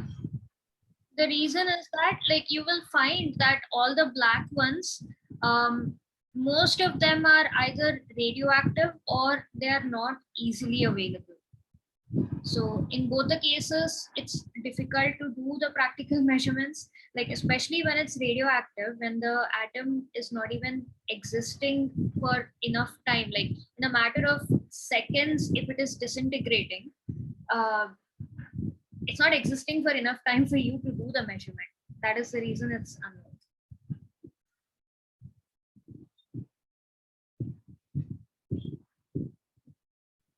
Okay, but yeah, you can see the trends like right here, maximum, minimum.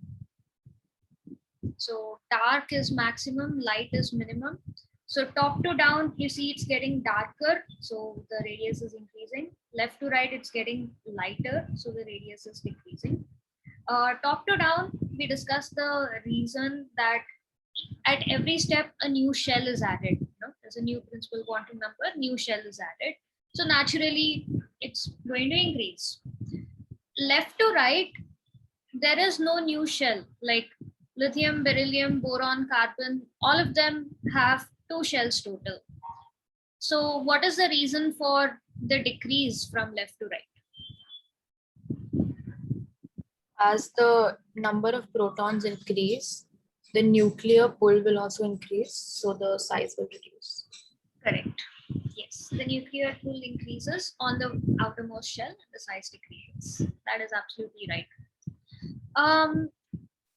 Let's look at, let's say, D block elements. Okay. Scandium is 184 picometers. Titanium is 176. This is 171. Chromium is 166. Manganese is 161. This is 156. And this is 152. Okay. But if I compare this side, like sodium starts at 190. Magnesium from 190, it's reduced to 145. Aluminium from 145, it reduced to 180. But in the case of D block, it's reducing by 55 picometers. Like 184 became 176. 176 became 171. So first 2 rows, even though the elements are consecutive, like 3, 4, 5, 6, 7, or 11, 12, 13, 14, 15, the drop is a lot. But in the case of D block, the reduction is minimal. What is the reason, like why this difference?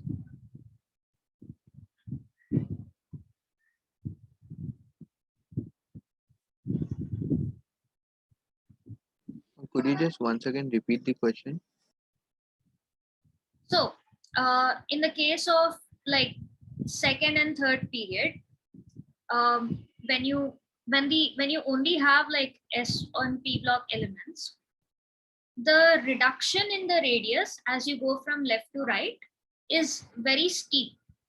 So you can see it in the values, 190 to 145 to 180 to 111, right? Like 90 to 45 to 118, there's like 30-40 picometer decrease. But in the case of D block, if you look at scandium is 184, calcium started off at 194, then it became 184, then 176. We're still in the 170, 171, and 166. The reduction is not very steep. Like the difference in the radii is not too much. Why do you think that is? I think that is because, so like the second period to the 13th period, like it's like shifting from metal to non-metal, but from second to, like, then we take for the D block, So there are still metals, and then they are gradually turning into non-metals. So that is why there is no steep change. That is not correct, because sodium is a metal, magnesium is a metal, aluminium is also a metal. But they become like their reactivity decreases, right? All of these are highly reactive. Like potassium है, sodium है, then calcium है, magnesium है. Immediately magnesium के बाद aluminium is the next reactive. Ma'am, I have a question. Like, why in this table, why like on the left side the color is a bit dark, on the right side it's a bit lighter, and then the lower rows are like completely black? The key is given here, no, Sanat. Oh Maximum. wait, I didn't see that. Yeah, the minimum is lighter. So this is literally showing you the trend visually, how the radius is. Wait, so minimum maximum, that's radius, right? Okay. I think like some ma'am had said something like this in the class. The effective nuclear pull in the D block, like something about shielding effect. Correct. Absolutely right. Okay. So there's something called shielding effect. Also called, you'll come across screening effect.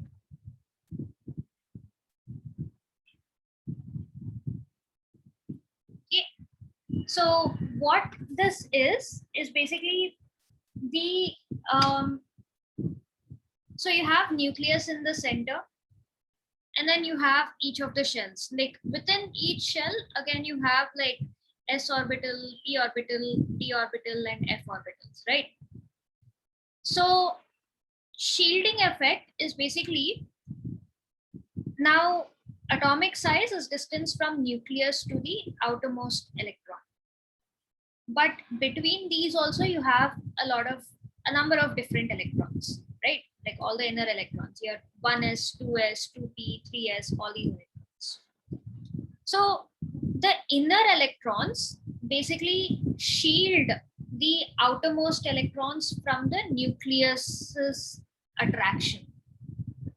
So that is called shielding effect. It's literally, the inner electrons shielding the outermost electrons from the effects of the nucleus.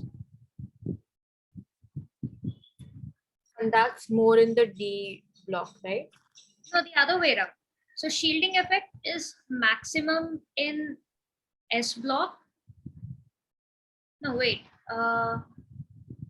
Yeah, that's more in D, correct. So it's the other way around. So it's, no, but that's not right.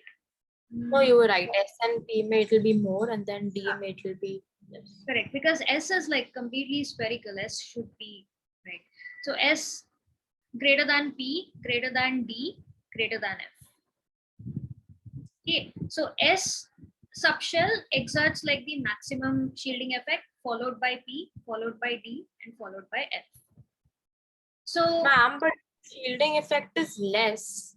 Then it will be, the change in atomic radius will be steeper, right? So how can D be placed there? no, if the shielding effect is less,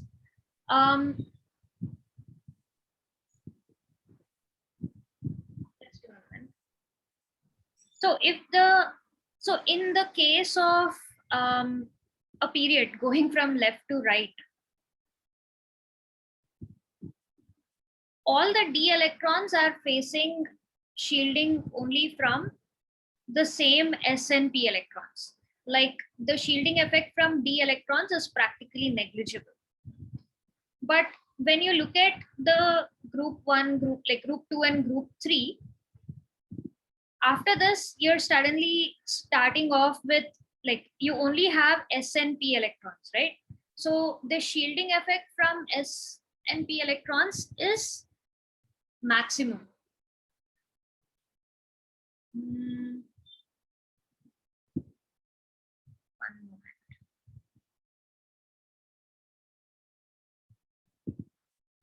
Kaveri, you're right. Yeah.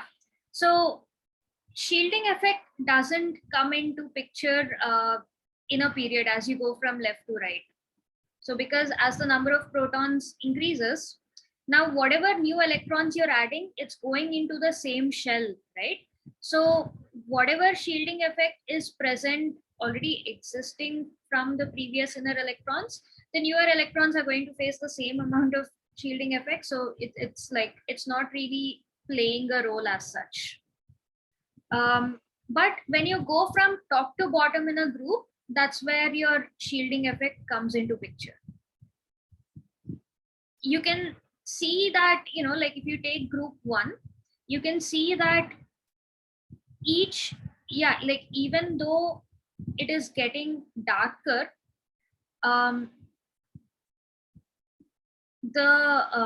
like the difference in radii. So we'll see. So lithium is 167, sodium is 190. So that's an increase of about 20 picometers. From 190, it has gone up to 243. So that's an increase of like almost between 40 to 50 picometers. And rubidium is 265. So 243, it's only become 265. Followed by cesium is 298. So it's not like a uniform, like a linear increase, because there is shielding effect observed as new shells are added. And you can see that this effect has started after potassium, because till here there was no D and F electrons, but here you started getting D and F electrons. So, you know, the shielding effect was getting a little more, like there is less of shielding effect, which is why the increase in radius is like not a lot. This is group. This is top to bottom. Yeah, going group. Then what about left to right? Left to right, there is like, even though shielding effect is observed, it is no effect on the radius because the new electrons are added in the same shell. So whatever shielding effect is observed will be pretty much equal in all the cases. So not a lot of effect as such. Top to bottom, shielding effect is decreasing. It is observed, yes. So the increase in atomic radius. No, there is an increase in atomic radius. How much is it increasing by? That reduces.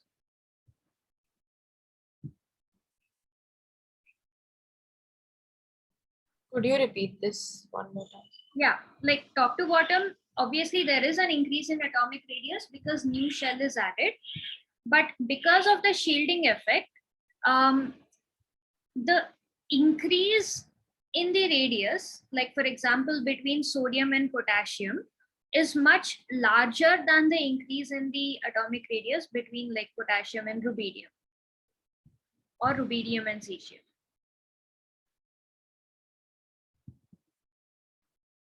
Is the shielding effect, is the effective nuclear charge dependent on shielding effect? Yes. So from left to right, it won't depend. No, like shielding effect is present, but that does not affect the radius so much. Like it'll be the same. So there is no difference as such.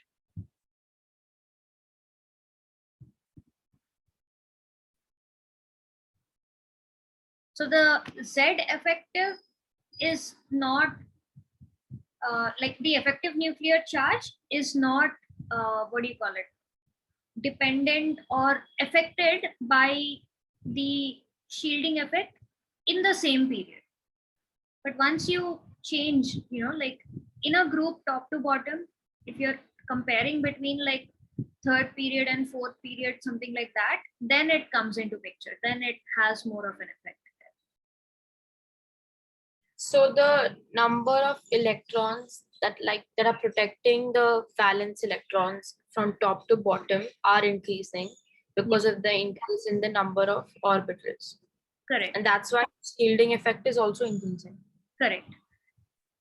And that's why atomic radius is also increasing. Atomic radius is increasing, but the trend in the increase is it's not a linear trend. It's not like straightforward. If shielding effect is increasing, then atomic radius will also increase. No. How? No, that is wrong. Shielding effect will just see what shielding effect is doing is like sodium may, this was 190 picometers, right?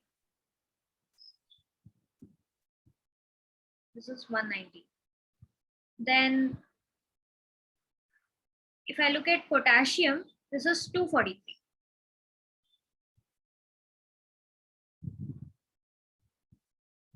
Let's take lithium also. That's 167. So it's increasing, right? It is increasing, yeah. Like if you go down a group, then the number of the shells, those are increasing, correct? Yeah. So the shielding effect will also increase, right? Yes. So if shielding effect is increasing, then no. we can say no. So Kaveri, the reason why atomic size is increasing is because the number of shells is increasing. But if you look at the difference, like sodium or potassium ke beech mein, how much did the radius increase by? Between sodium and potassium. 243 minus 53 something, 50 half. Yeah, around like 53, right? 50-ish, close to 50. Then compare potassium and rubidium. How much did it increase by? Around 20 something. Around 20. So even though there was a new shell added, it did not increase by like 50. If not 50, it's not like it increased by like 40 or something. This is like such a large gap, right, between both of these. So the reason for that, like over here it increased by 50, but over here it only increased by 20, is because after potassium, you suddenly got D block elements which were not shielding as well as your s or p orbitals. That is why, you know, the effective nuclear charge could pull the electrons of rubidium a little bit. So overall it increased because of new shell, but the increase is like not so much because of shielding effect. Oh, so the shielding effect is not really going top to bottom, it's going left to right. And when the transition elements are introduced, there is more shielding effect. No, like the shielding is not as much. The reason why I highlighted it is you have like up to here, you only have S and P. And then suddenly over here, you got D. Yeah. So S and P may shielding effect is maximum. D may it is less. So if shielding effect is less, the nucleus is able to attract the outermost electrons. So that's why we go from potassium to rubidium. Like the difference between potassium and rubidium is that you have that extra 3d10 apart from your regular S and P also. So that is it is increasing. It is increasing. Yeah, it is increasing normally, but the difference in the increase starts to reduce because of because of less shielding effect, because of the introduction of transition elements. Because of the introduction of d orbitals. It's not elements. Call it d orbitals. Yeah. Got it.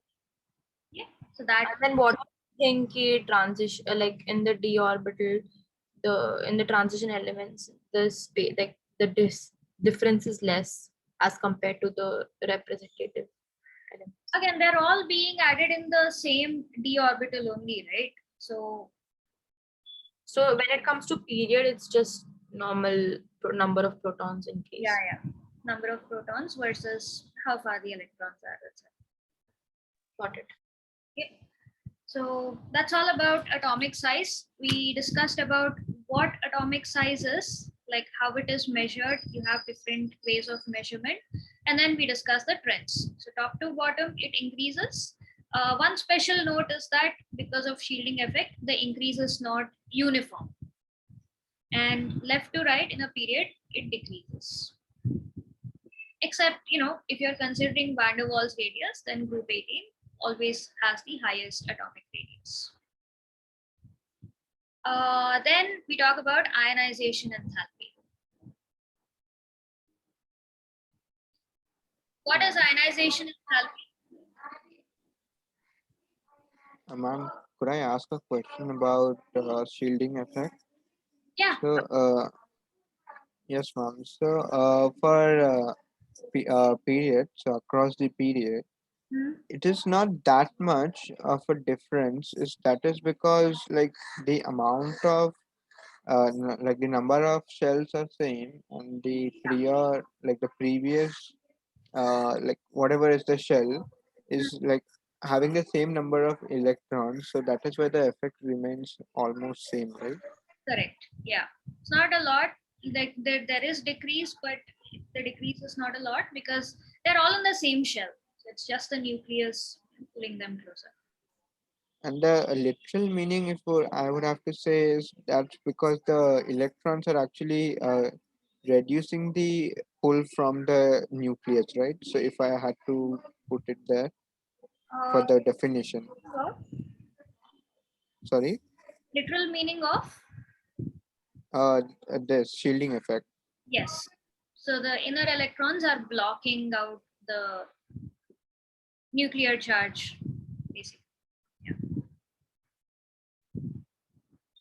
Okay, that is what I have to ask. That is correct. Okay. Now coming back to ionization enthalpy. First thing, definition of ionization enthalpy. Minimum energy required to remove an electron. Absolutely. So main thing to remember is that it is the energy required. So it is the energy required. This you need to be very clear about. And what is the energy required for? To remove, again, this is again important, remove an electron. And where are you removing it from? Where are you removing the electron from? The ground state. Can you take any random electron? In its ground state. Ground state, yes. For example, if I have sodium, 1s2, 2s2, 2p6, 3s1. So can I take this random 2s electron? No, the valence one. That is right. So from the outermost shell.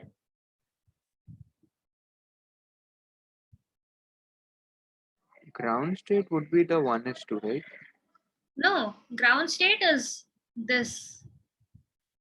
Like ground state is 2p6 and then each electron is in its own shell. Excited state is this 3s electron might have gone to a 3p orbital randomly. Yeah. So till 2p6, it's ground state. If I Yes, one. Like this whole thing in its natural state is ground state. So if it gives away an electron, or yeah, it will probably give away electron, only then it will become an excited state, right?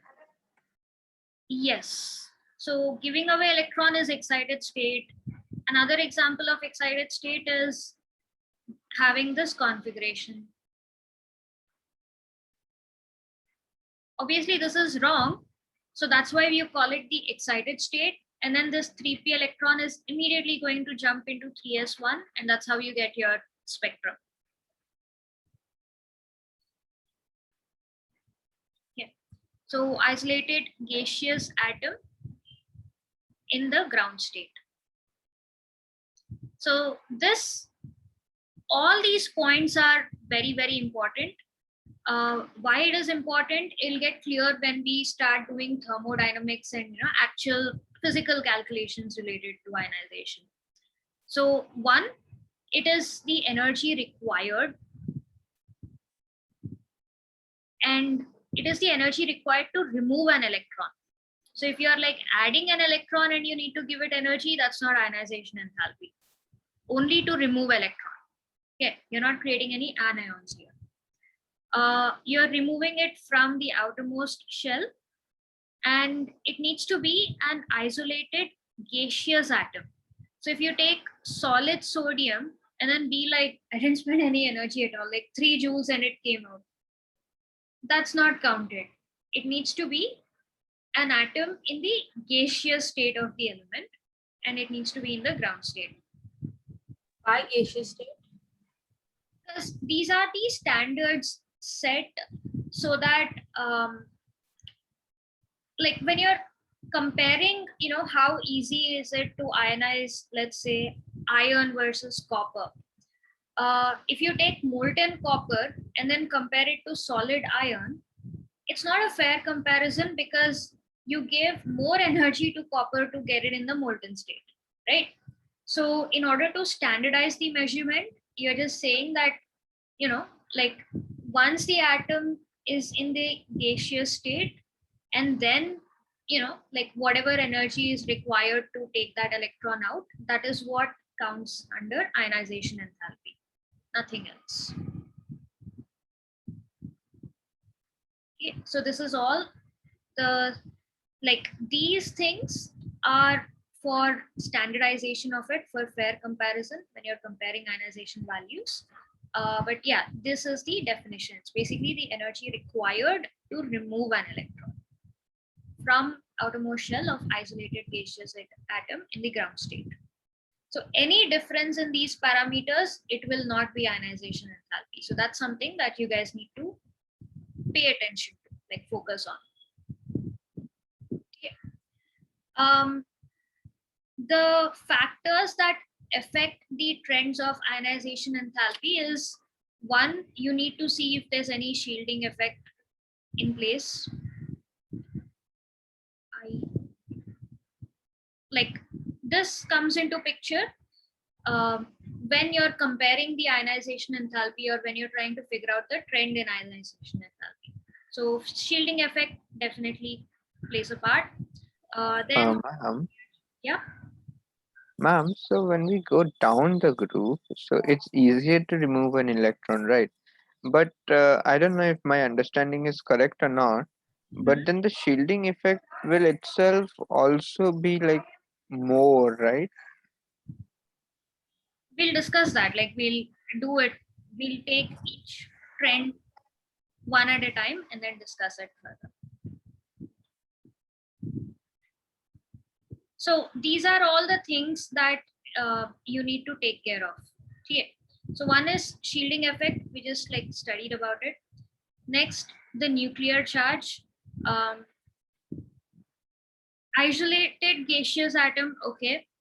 But if it's like the second ionization enthalpy that you're considering, for example, then there is extra charge in the nucleus. Also, when you're going like left to right in a period, the effective nuclear charge is a lot more on the right hand side versus the left hand side. Then another thing you need to consider is penetration effect. I'll tell you guys in detail what penetration effect is.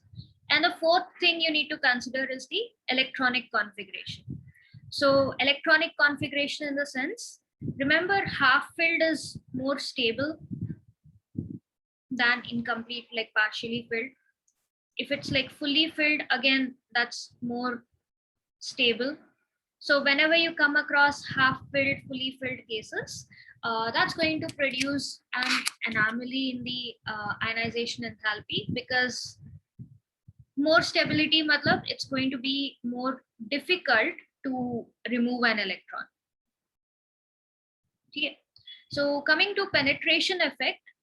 So penetration effect comes into picture when you have multi-electron atoms. Okay. So, okay.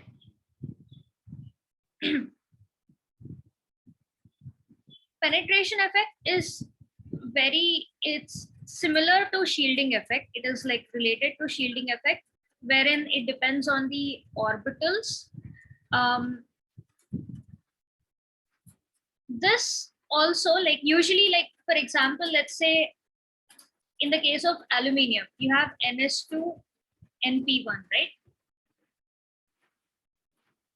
So when you have electrons in different orbitals of the same shell,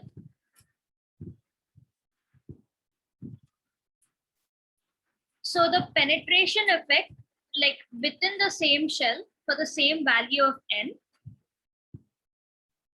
S will be greater than P greater than D greater than F. So this is again very similar to your shielding effect. If the penetration effect or power is more, the electron is like closer to the nucleus and it will be held more firmly. If the penetration effect is less, like if it is in p orbital or d orbital, the electron is like less loosely held and it can like come off easily. So for example, if you're comparing removing an ns2 electron versus an np1 electron, removing an ns2 electron will be tougher than removing the p electron of the same shell, because the penetration effect of S is greater than the penetration effect of P.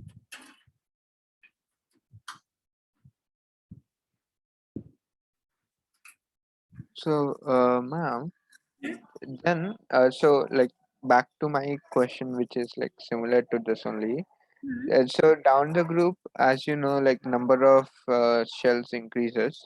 Yeah. So SPDF it sequence adds itself. So then, so like S to P, it would be the ionizing, and if not ionizing enthalpy, like the amount of energy required to remove the P would be like more less than the S. So like the shielding effect from S to P would be more, and then since it is more, then again P will also not provide that much to the D, and then so on. So that is why is it easier to remove?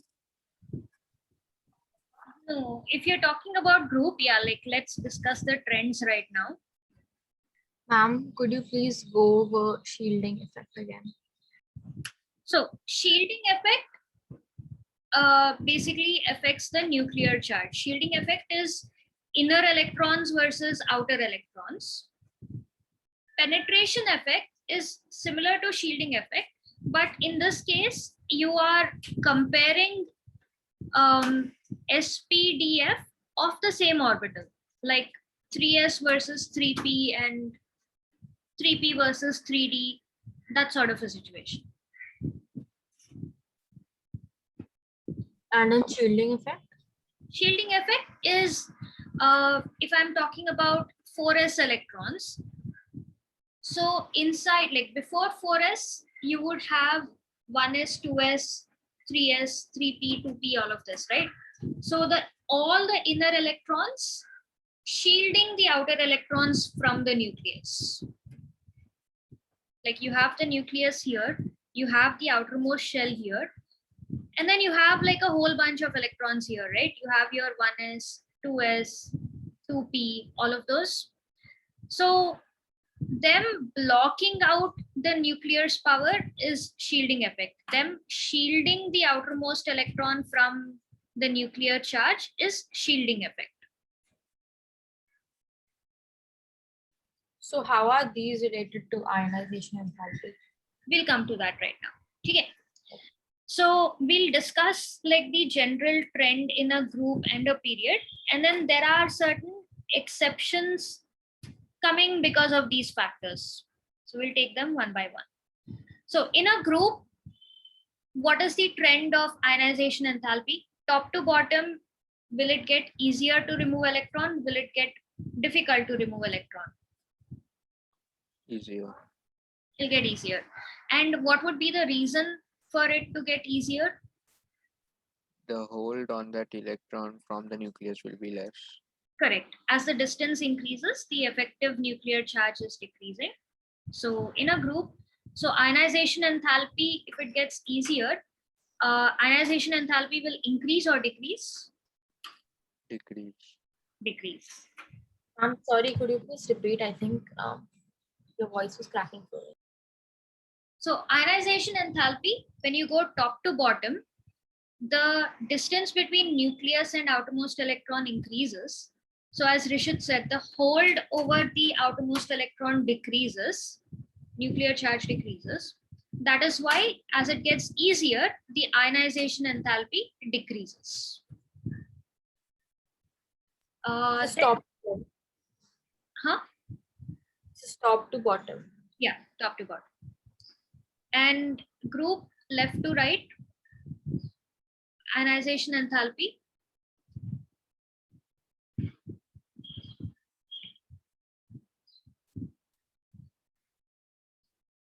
Come on, guys. The atomic size is decreasing, so ionization enthalpy will decrease or increase? Will increase because the hold on electron increases. Yeah. So the general trend is that it increases, but there are some caveats to this. So I'm just putting it with the asterisks. Okay.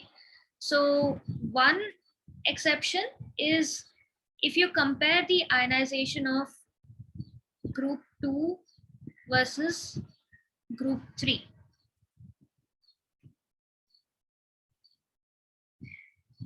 So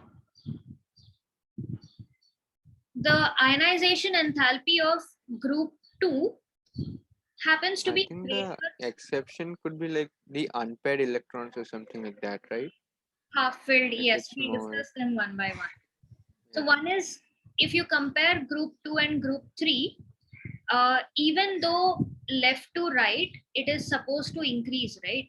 But group 2 is greater than group 3. What is the reason for this?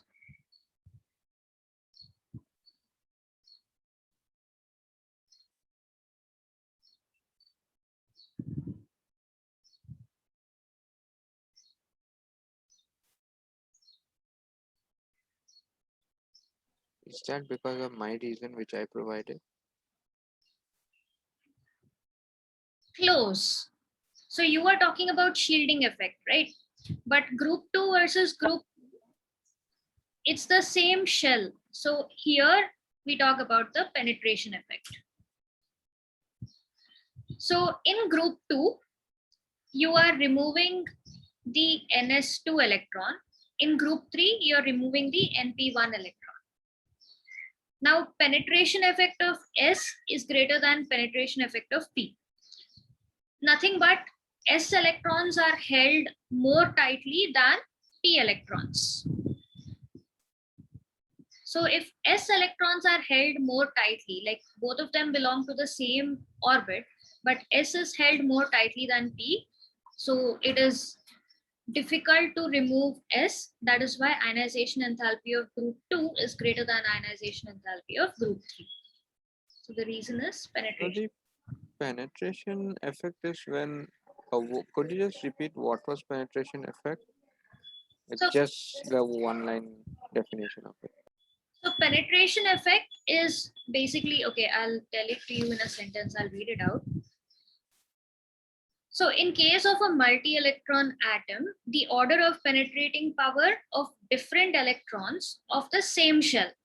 So same shell, like N ka value same hona chahiye, but if you're considering different electrons, like 2s versus 2p or 3s versus 3p, that sort of a thing.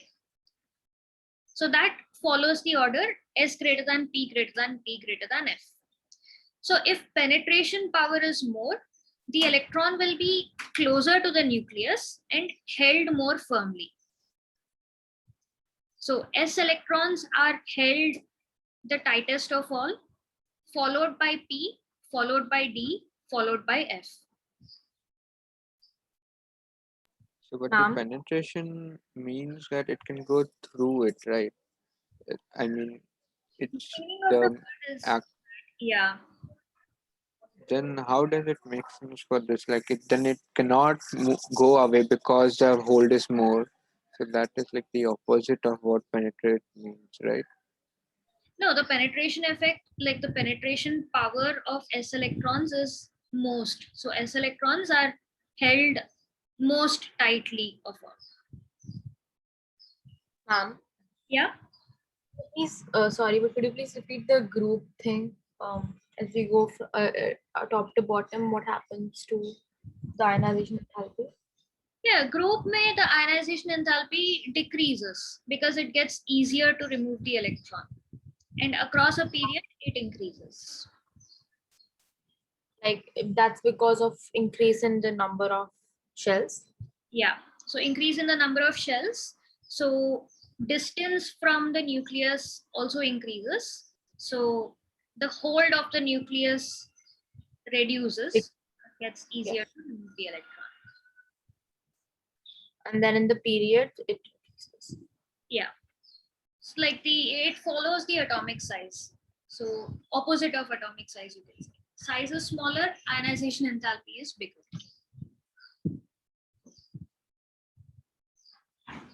So these are like the exceptions. The first one is group 2 ionization enthalpy is observed to be greater than group 3 ionization enthalpy. The reason is penetration effect. In this case, you're trying to remove the s electron. In this case, you're trying to remove the p electron. So s electron is held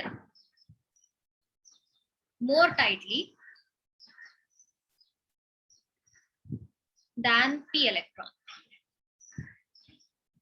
How in group 3 there will be p electron? I'll just show the periodic table. There you go. Group 2. Oh, group 3. I've been mistaking group 3 for group. No, actually, like even if you compare like beryllium and magnesium, this is like 89, this is like 80. So group 13, yeah, think of it as group 13. So the reason like differences is in, again, you have group A, group B sort of a thing, right? Like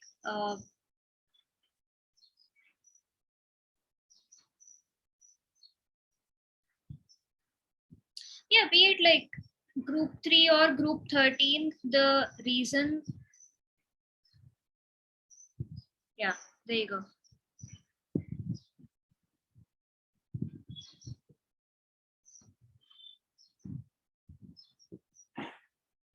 Three versus 13, like consecutive elements, basically, when you're shifting from NS to NP, that is the intent.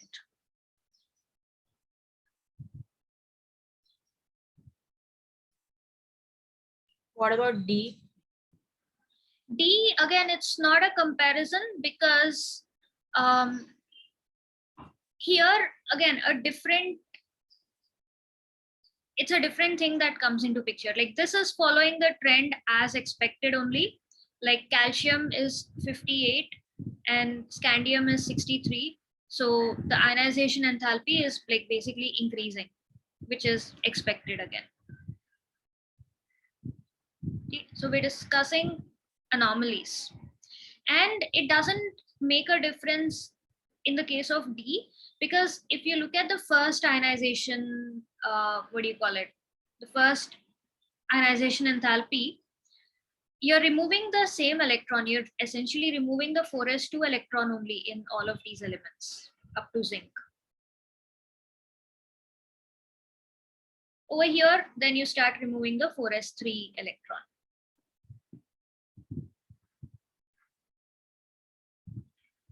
Yeah. Then another exception comes in bit like for nitrogen and oxygen. So left to right, ionization enthalpy is supposed to increase, but if you compare nitrogen, so nitrogen is 1402.3, oxygen is 1313.9. So group 15, group 16, it is decreasing. What is the reason for this?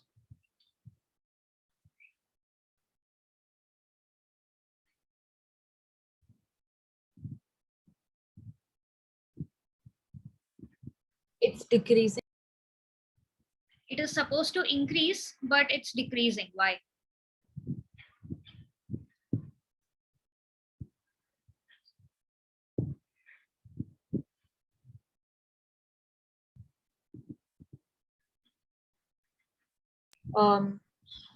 Is it? Okay, I don't know. Oh yeah. It's in nitrogen, it's half filled. Absolutely. Yes. The reason is electronic configuration. So nitrogen, you have 2p3, oxygen, you have 2p4. And this is like perfectly symmetrical half-filled configuration, more stable. So if something is already pretty stable, it doesn't want to give it away that easily. But in the oxygen, 2p4 matlab by removing one electron, it's gaining extra stability. So oxygen will like willingly give away this electron so that it has like a slightly more stable configuration. So that's another anomaly there. Could you please like list down all the exceptions? Yeah, doing it right here. So the second is you will find group 15 greater than group 16. And again, the reason is in the electronic configuration.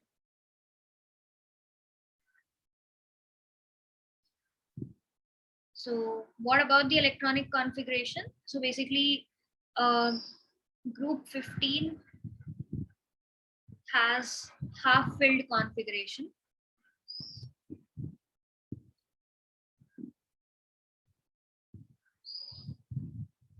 Which is more stable basically, versus group 16, which is attaining half-filled after losing the electron. So it gets kind of easier there.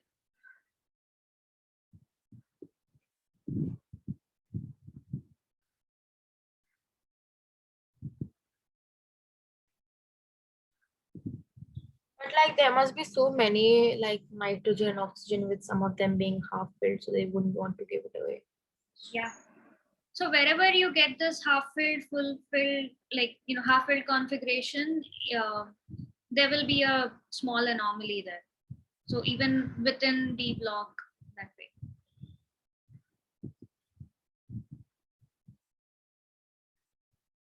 And the third, okay, this is not an exception. This more, I'll put in a different color. So another point to note is that within transition elements, you find that the variation is pretty small.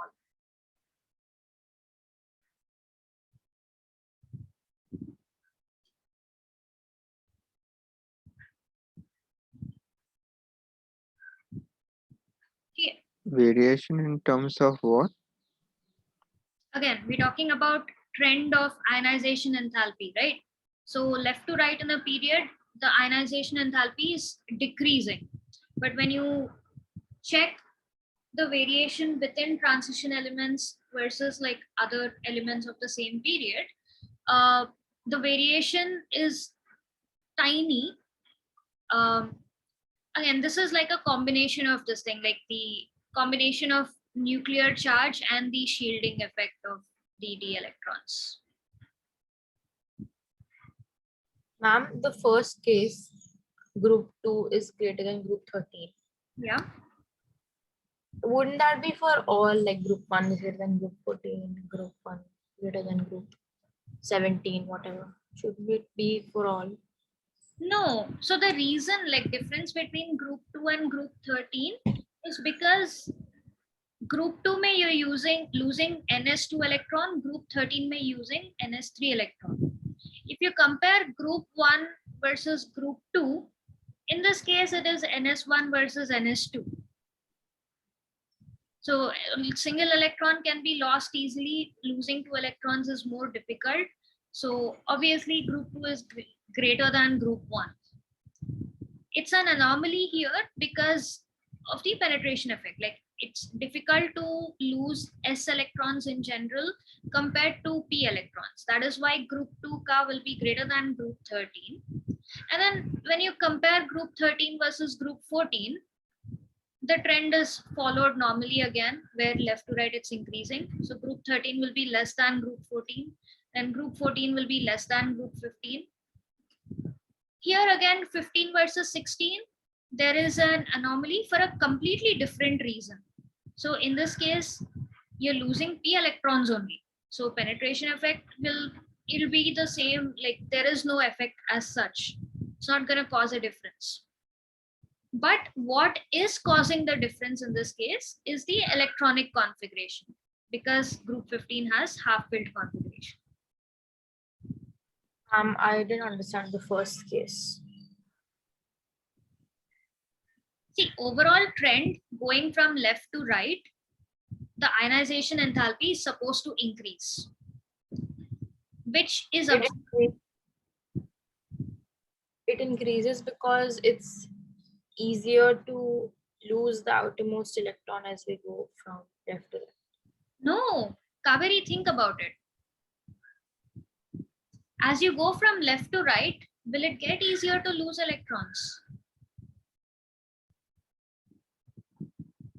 Like if you think of oxygen, fluorine, these elements, do you think would they rather take electrons or would they rather give away electrons? Take electrons. Right. So in that case, if they don't prefer losing electrons, will it be difficult or easy to take away electron? Difficult to take away electron.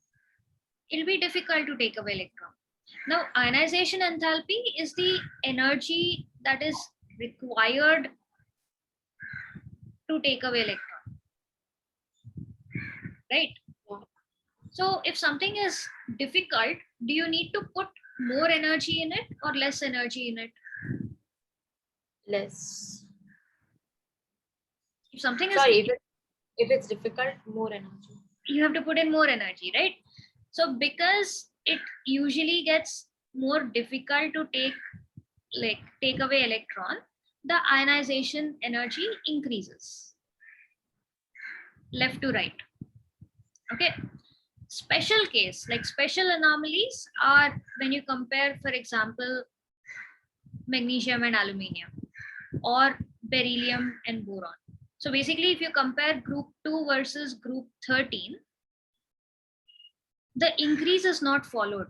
Like it increases from lithium to beryllium, it decreases beryllium to boron. So the reason for that is, in this case, the outermost electron is 4s2. In this case, the outermost electron is 4p1 or 2s2, 2p1, whatever, ns2. In this case, it is np1. S electrons in general are held pretty tightly versus p electrons. So it gets easier to take away the p electron compared to s electron. If it's easier to take away the electron, then less ionization energy will be required. Correct. So that is this jump, it's decreasing, even though we are saying that the trend should increase. But then that way, group 2, say whatever we compare, group 13, 14, 15, all of them will be increasing only, right? Not necessarily. Like again, these are all specific numbers, right? So when we say increase, decrease, they increase by a specific number, they decrease by a specific number. It's not like group 2 will have the highest of all. It's anyway, it's supposed to increase, right? Okay. Yeah, but so beryllium, it is 899. Boron, it decreased to 800. Carbon, it increased to 1088. So it is supposed to increase, which it has when you compare lithium, beryllium, and carbon. Only specifically in the case of boron, it has decreased. So rest of the cases, if you compare, again, like your usual effective nuclear charge, Like beryllium only has like what, 4 protons in its shell, but carbon has like 6 protons which are holding on to all the electrons, right? So that trend is being followed. And what about magnesium aluminum? Same thing.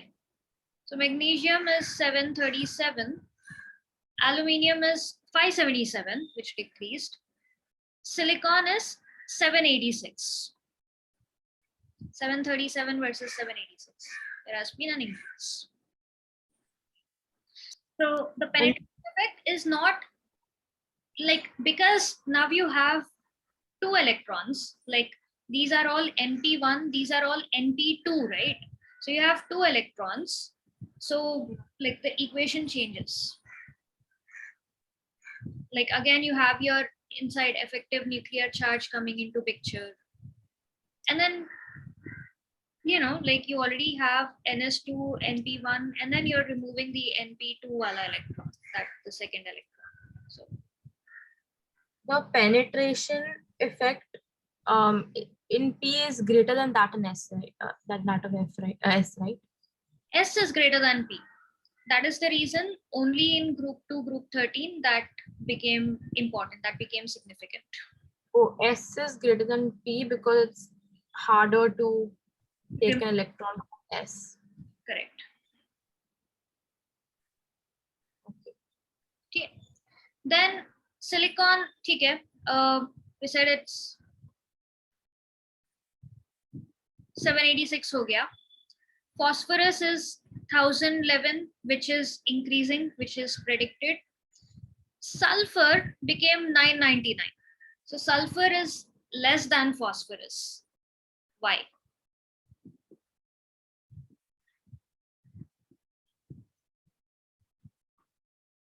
Same logic, 15, 16. Group 15, group 16, exactly. Like the electronic configuration, half filled versus partially filled. So this is already has a stable configuration of half filled shells. And in this case, by losing one, it is attaining half filled. So group 16 is easier compared to group 15. Not that group 16 is easier, that's it. Compared to group 15, or group 15 is more difficult compared to group 16. That is why you have another anomaly there, only between these two. And otherwise, when you're back to chlorine, the trend comes back to an overall increase. Ma'am, Yeah. the reason for group 2 and group 13 ka difference would be that the penetration effect in NS2 is greater than that of the penetration effect in NP1. Correct. Yes.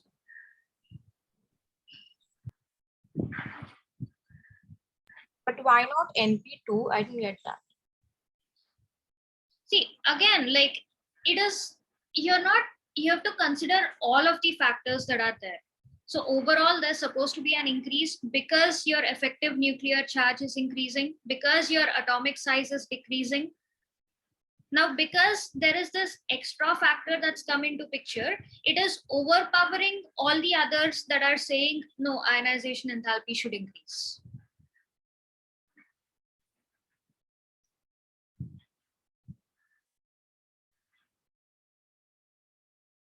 I didn't get it.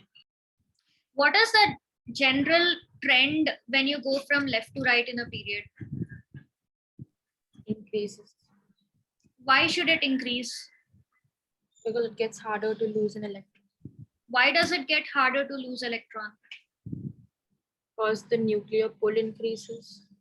So you have all of that happening, right? Like nuclear pull increasing and the size slightly decreasing. All of that already existing. So in an ideal case, all of that is causing the ionization enthalpy to increase. But specifically in these cases, imagine like it's climbing a step and then the next element is climbing a step. But there is some special thing that happened which caused this step to be not higher, but it is slightly lower. And then I got that, but just like I didn't get why the penetration effect thing will not be applicable for ones beyond NP1. It's not like it won't be applicable. It is not enough, like all the other effects are taking over, that there is an overall increase in the ionization enthalpy, because your nuclear charge is also increasing and your size is also decreasing. Like all of that is also happening, right, simultaneously. Got it. Okay. So all of that needs to increase. Okay. And okay, so we have to discuss electron gain enthalpy and electronegativity. Okay, so these are the only two things that are left. And you have a tiny thing about diagonal relationship. We'll be overshooting a little bit, guys. Like I'll end the session around 5:45, okay?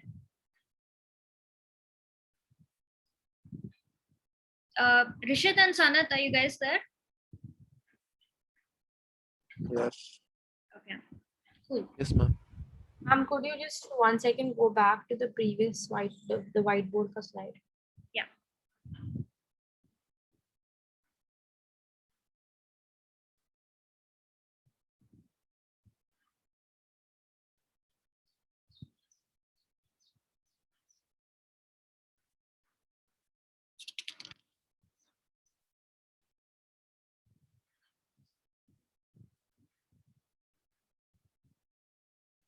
Do you guys have the part about calculating electronegativity? No, ma'am. No? Okay.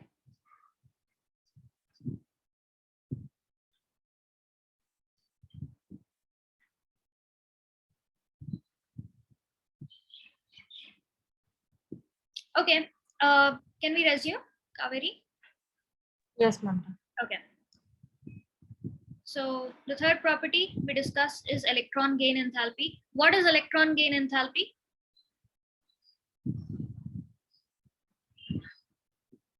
The amount of energy released when an electron entered and basically a gain of electron. Absolutely. So in this case, ionization enthalpy was the energy required. Electron gain energy is the energy released. Okay, so that's like the keyword here you need to pay attention to. So it's the energy released, or in general, like it's basically, it's not necessary that energy will be released in all the cases. It's basically the energy change that happens. Energy change that happens when an electron is added to the outermost, again, like just like ionization enthalpy, all the conditions remain the same. So it's added to the outermost shell, valence shell of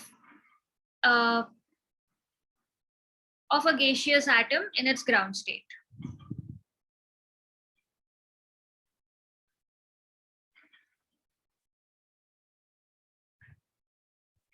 Okay. So if you look at ionization enthalpy ka thing, in this case, it's energy required. Electron gain enthalpy mein, it is the energy released or the energy change occurring. Another major opposite is to remove an electron. In this case, it is when the electron is added. The rest of it conditions all remain the same. Here also outermost shell of isolated gaseous atom in ground state, outermost shell of isolated gaseous atom in ground state. This is again like just to standardize the measurement. But yeah, the concept of electron gain enthalpy is essentially think of it as the energy change occurring when the electron is added. So in ionization enthalpy, you are providing the energy here. In electron gain enthalpy, the energy change is automatically happening. Okay. Just to refresh your memories, like I had discussed this before, if something is more stable, does it have higher energy or lower energy?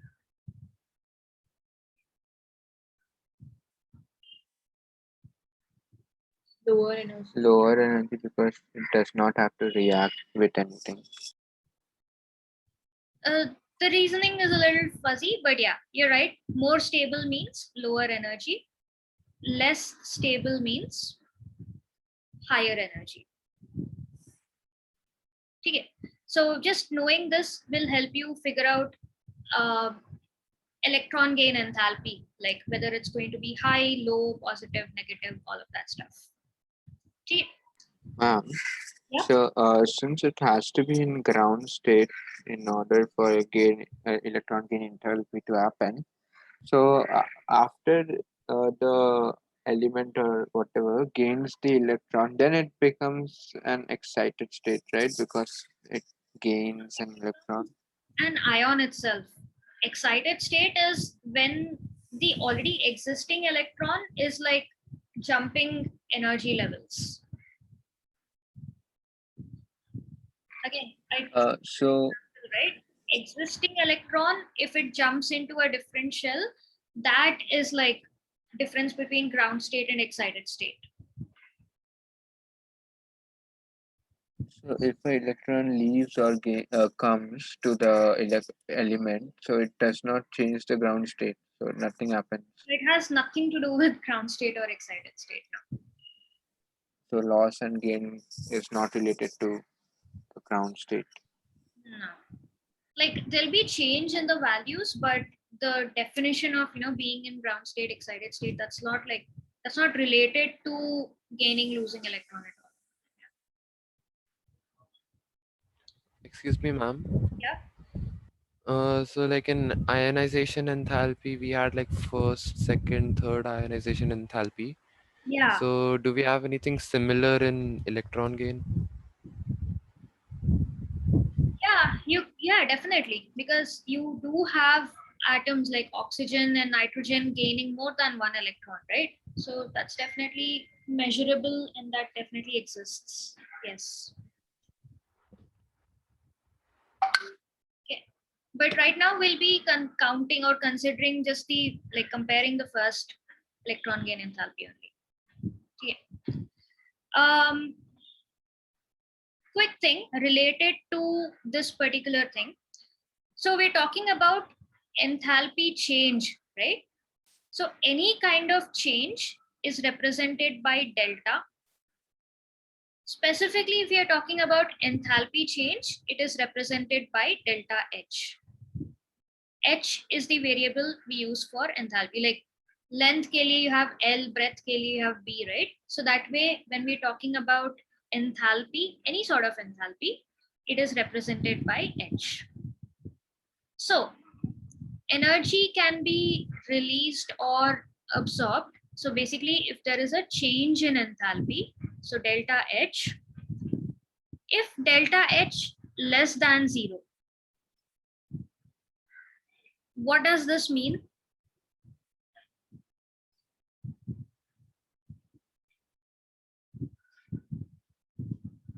So the electron gain enthalpy is very, very low. Not very, very low. It just has negative value. So delta H simply represents H final minus H initial, like the final energy minus the initial energy. So if delta H is less than 0, what does it mean? Like, how do you compare the final versus initial?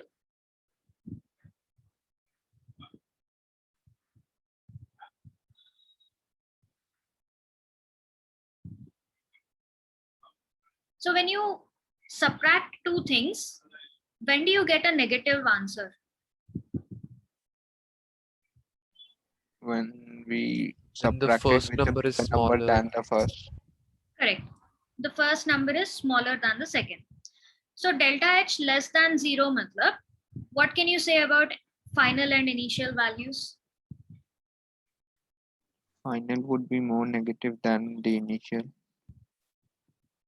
More negative, yeah. Something will be greater than or less than, right? So what can you say about the final versus initial?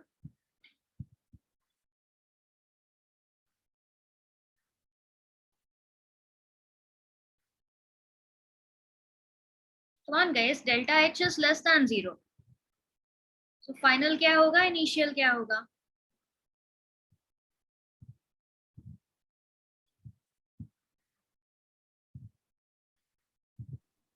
Finals will be lesser than the initial, so 1 minus 4 or something like that. Correct. Just for example. Yes. So final will be less than initial. So if final energy is less than initial energy, whatever you got is more stable or less stable?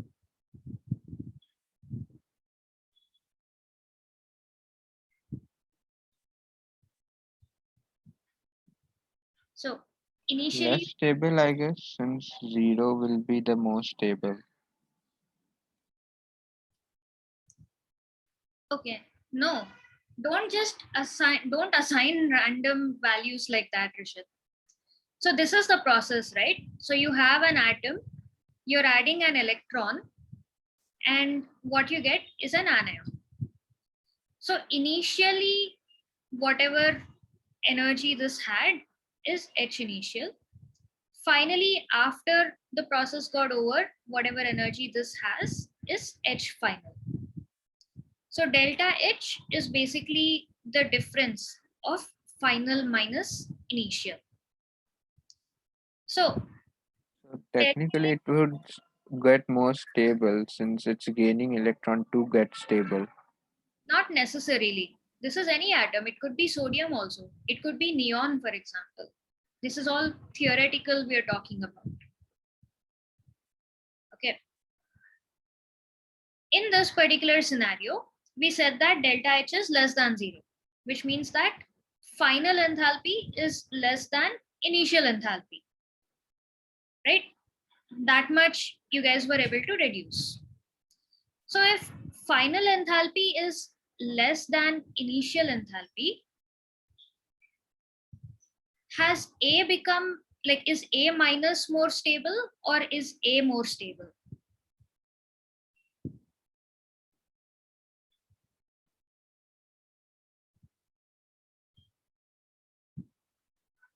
Ma'am, I'm a bit confused about this H thing.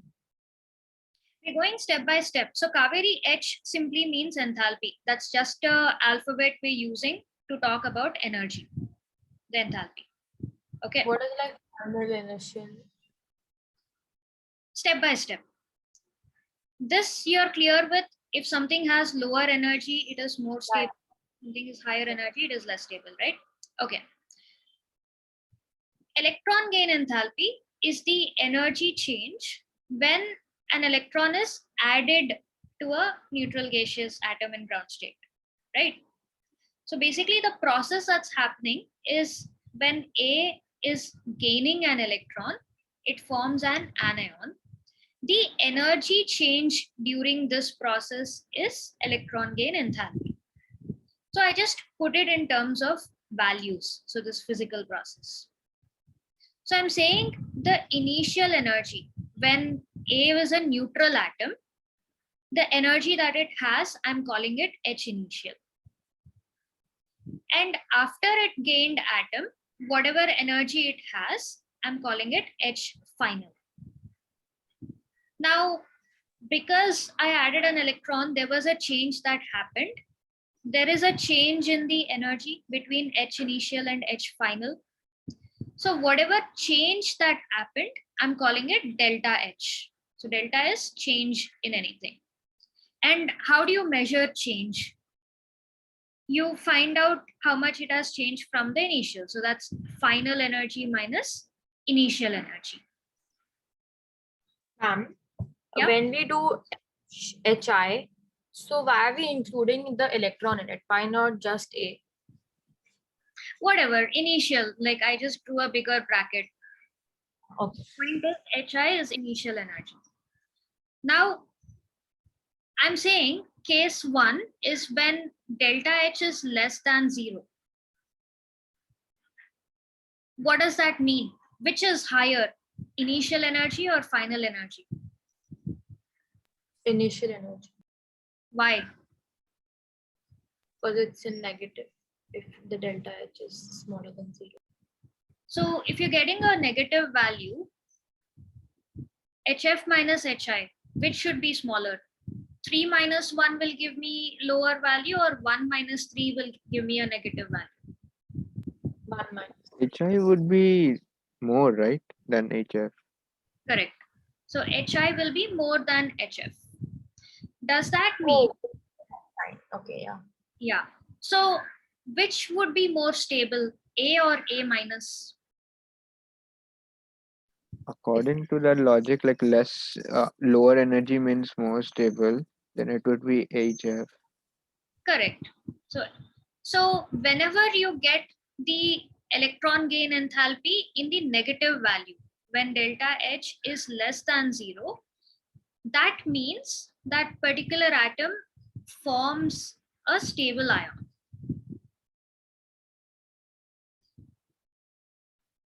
Ma'am, could you repeat which one will be smaller, HF or HI? HF is smaller because delta H is negative. Yeah. So on the opposite side, if delta H is greater than 0, then what can you say? Which is more stable, like A or A minus? HI is smaller. So it has high energy, so it's less stable. This is less stable, right? So whenever you observe that electron gain enthalpy is a positive value, the delta H is positive value, it means that that element forms an unstable ion. So negative value of electron gain enthalpy, stable anion. Positive value of electron gain enthalpy means unstable ion. A minus would be more stable, right? Not unstable. In which case are you talking about, Rishit? A plus electron negative, that one. When delta H is positive or negative, we are considering the same process for both these cases.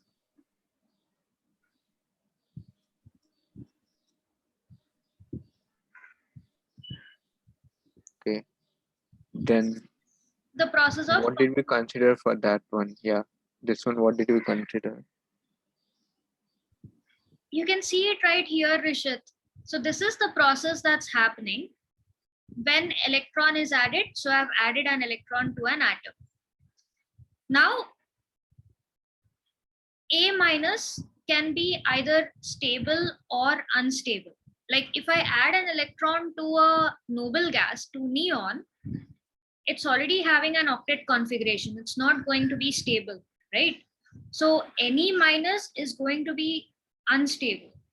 Or sodium, for example, sodium has a tendency to lose electron.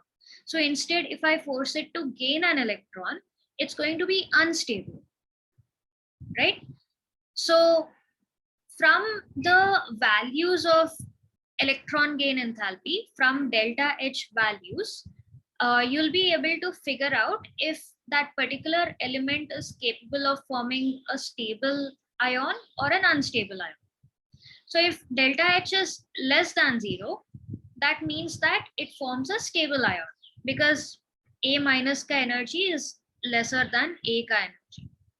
And if delta H is greater than 0, if it's a positive value, it means that the final is at a higher energy than the initial state. So that means that it forms an unstable ion. So is it stable or not, the A minus? It depends on the value of delta H, Rishit. If it is less than 0, it means that it's stable. If it is greater than 0, it means that it's unstable. Okay. So this value is different for different elements, different atoms. So the measurement of the energy of delta H, the measurement of electron gain enthalpy will be different for different atoms. So we're talking about it like, okay, we're seeing what value is it there, and then you can talk about, oh, sodium has so and so value, that means it forms an unstable ion. Chlorine has so and so value, that means it forms a stable ion. That's what we're talking about right now. ठीक है? Okay. So now, But if it is A minor, okay, wait, never mind. again, just like ionization enthalpy, the factors affecting it are the atomic size, the nuclear charge, and the electronic configuration. But it kind of affects in the opposite way. Okay. So coming to the trends, if you go from left to right,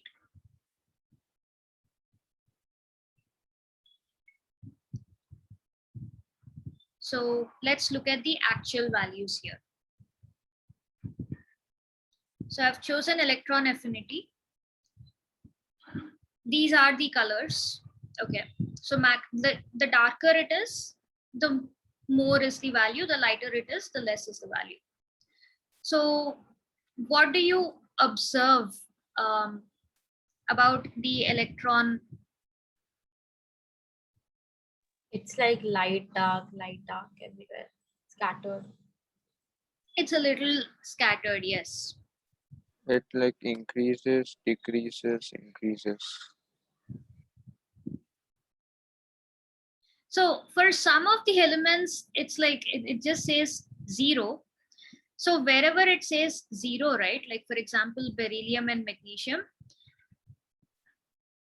it basically means that you are not able to add an electron to that particular element at all. That's why there's like no measurement of the electron gain enthalpy. But otherwise, as you go from left to right, roughly if you compare the first element versus the last element, beyond these certain anomalies, like if you don't count the anomalies, you can see that it's roughly getting darker as you go from left to right.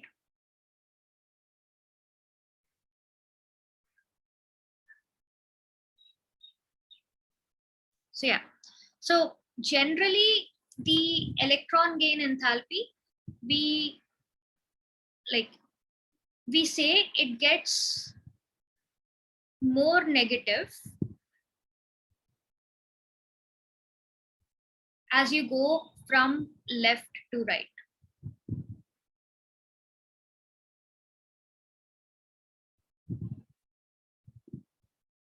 Okay.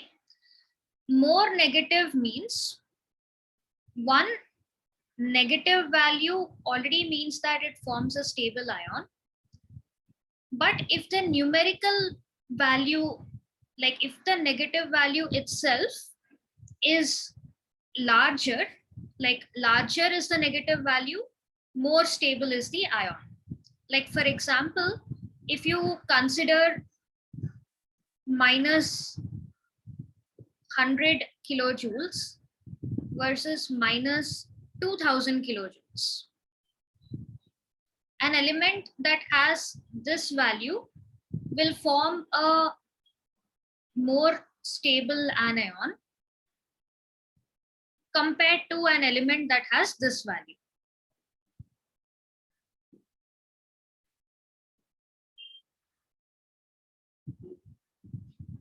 Okay. So like this you guys are familiar with, right? If you compare metals and non-metals, which will form a negative ion more easily? Non-metals. Non-metals. Right? So that is what is the trend that is observed also. So on the right hand side, where you find a lot of non-metals, you will find greater negative values. And on the right hand side, where you find metals, you will find less negative values. So more negative means more stable. So the tendency to gain an electron increases from left to right. So if you take the individual electron gain enthalpy values, it is going to become more negative from left to right.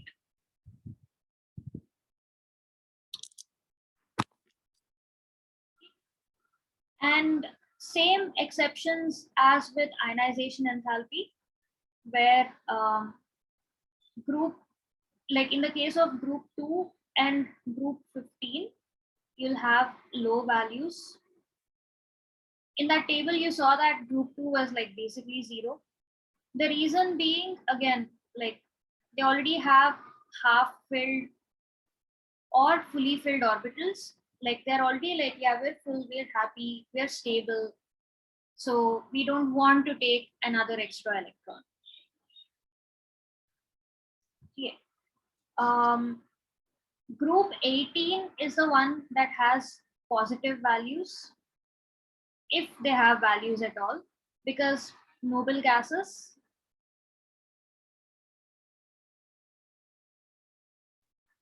then the second period has, this is another thing. So the second period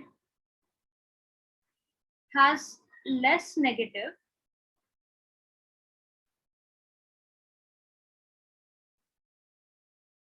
than third period. Okay, so before we discuss this, what do you expect the trend to be as you go from top to down in a group?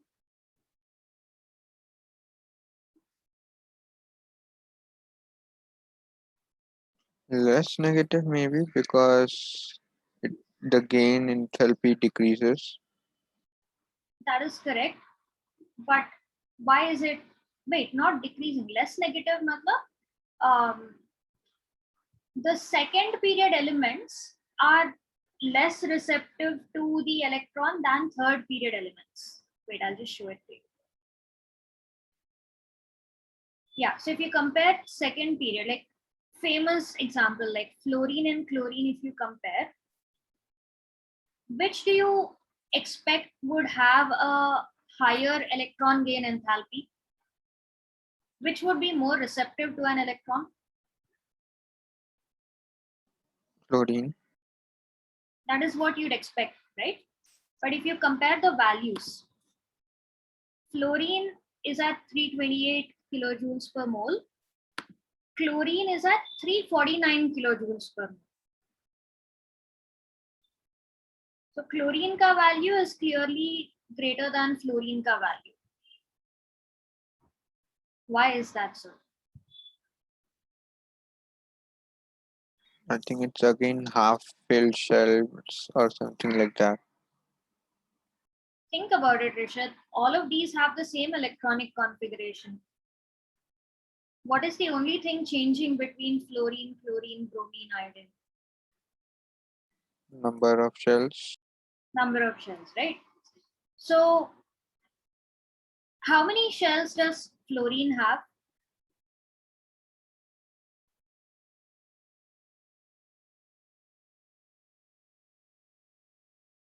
2. 2. How many shells does chlorine have? 3. 3. Right? Both of them, like, okay, so clearly fluorine is smaller than chlorine, and both of them have the same number of electrons. 7 electrons each.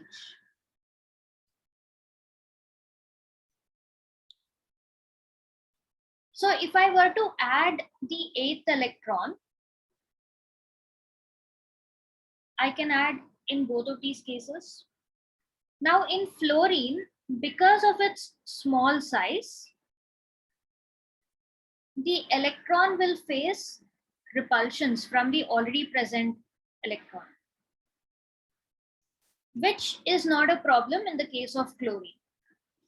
So that is the reason why, like all of the third period elements have like greater negative values compared to the second period elements.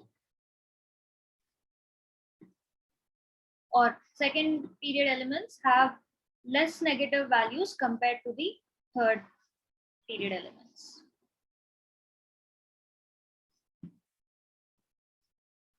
So fluorine, you'd expect it to be more receptive but because of its small size, it like these the extra electron will start facing repulsions from the existing electrons, which is lesser when it comes to chlorine because of its larger size.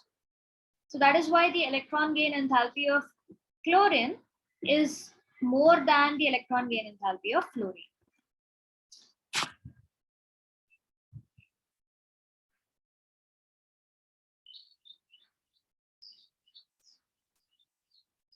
Make sense?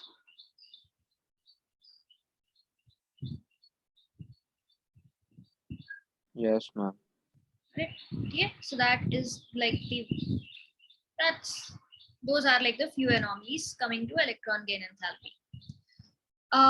And then finally we have electronegativity. What do you mean by electronegativity?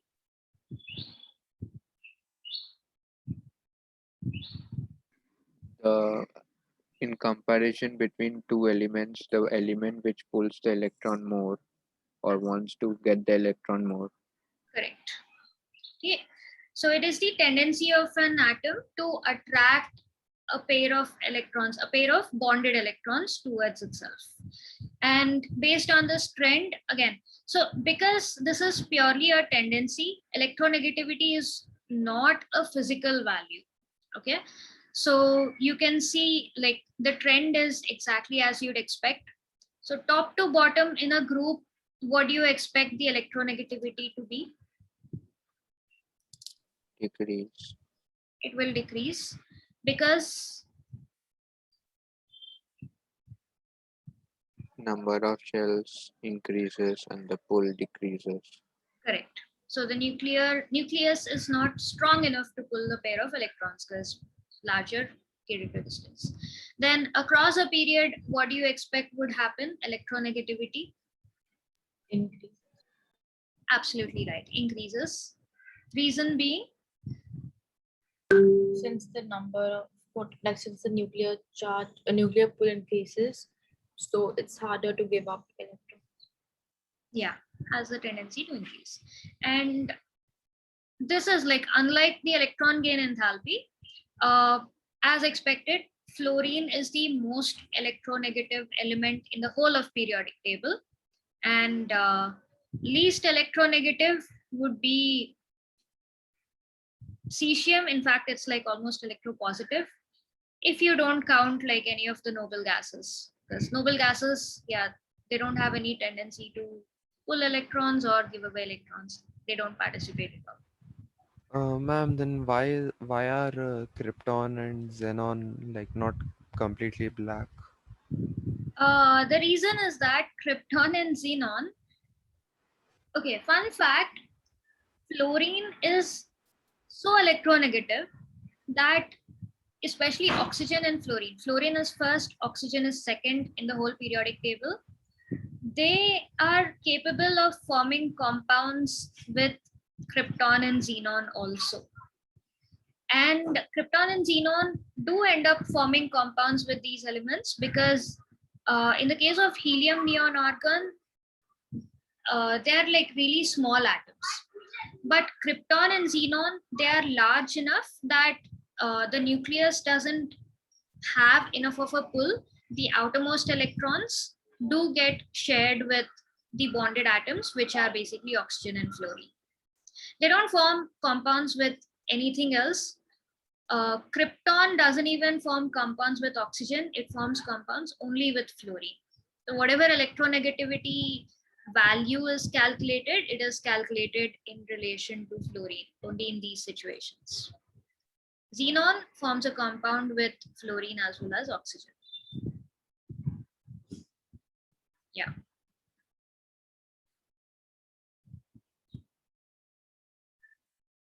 Okay, so again, like electronegativity is defined purely in terms of, like if you have a bonded pair of electrons, how well can you pull them towards yourself? And because krypton and xenon form compounds with fluorine and oxygen, you are able to get a comparison of how much they pulled electrons towards themselves. And And electronegativity, well, there's no, what do you call? So there couldn't bonded. I mean, you said it should be paired electrons. It cannot be only one electron. No, it should be paired electrons.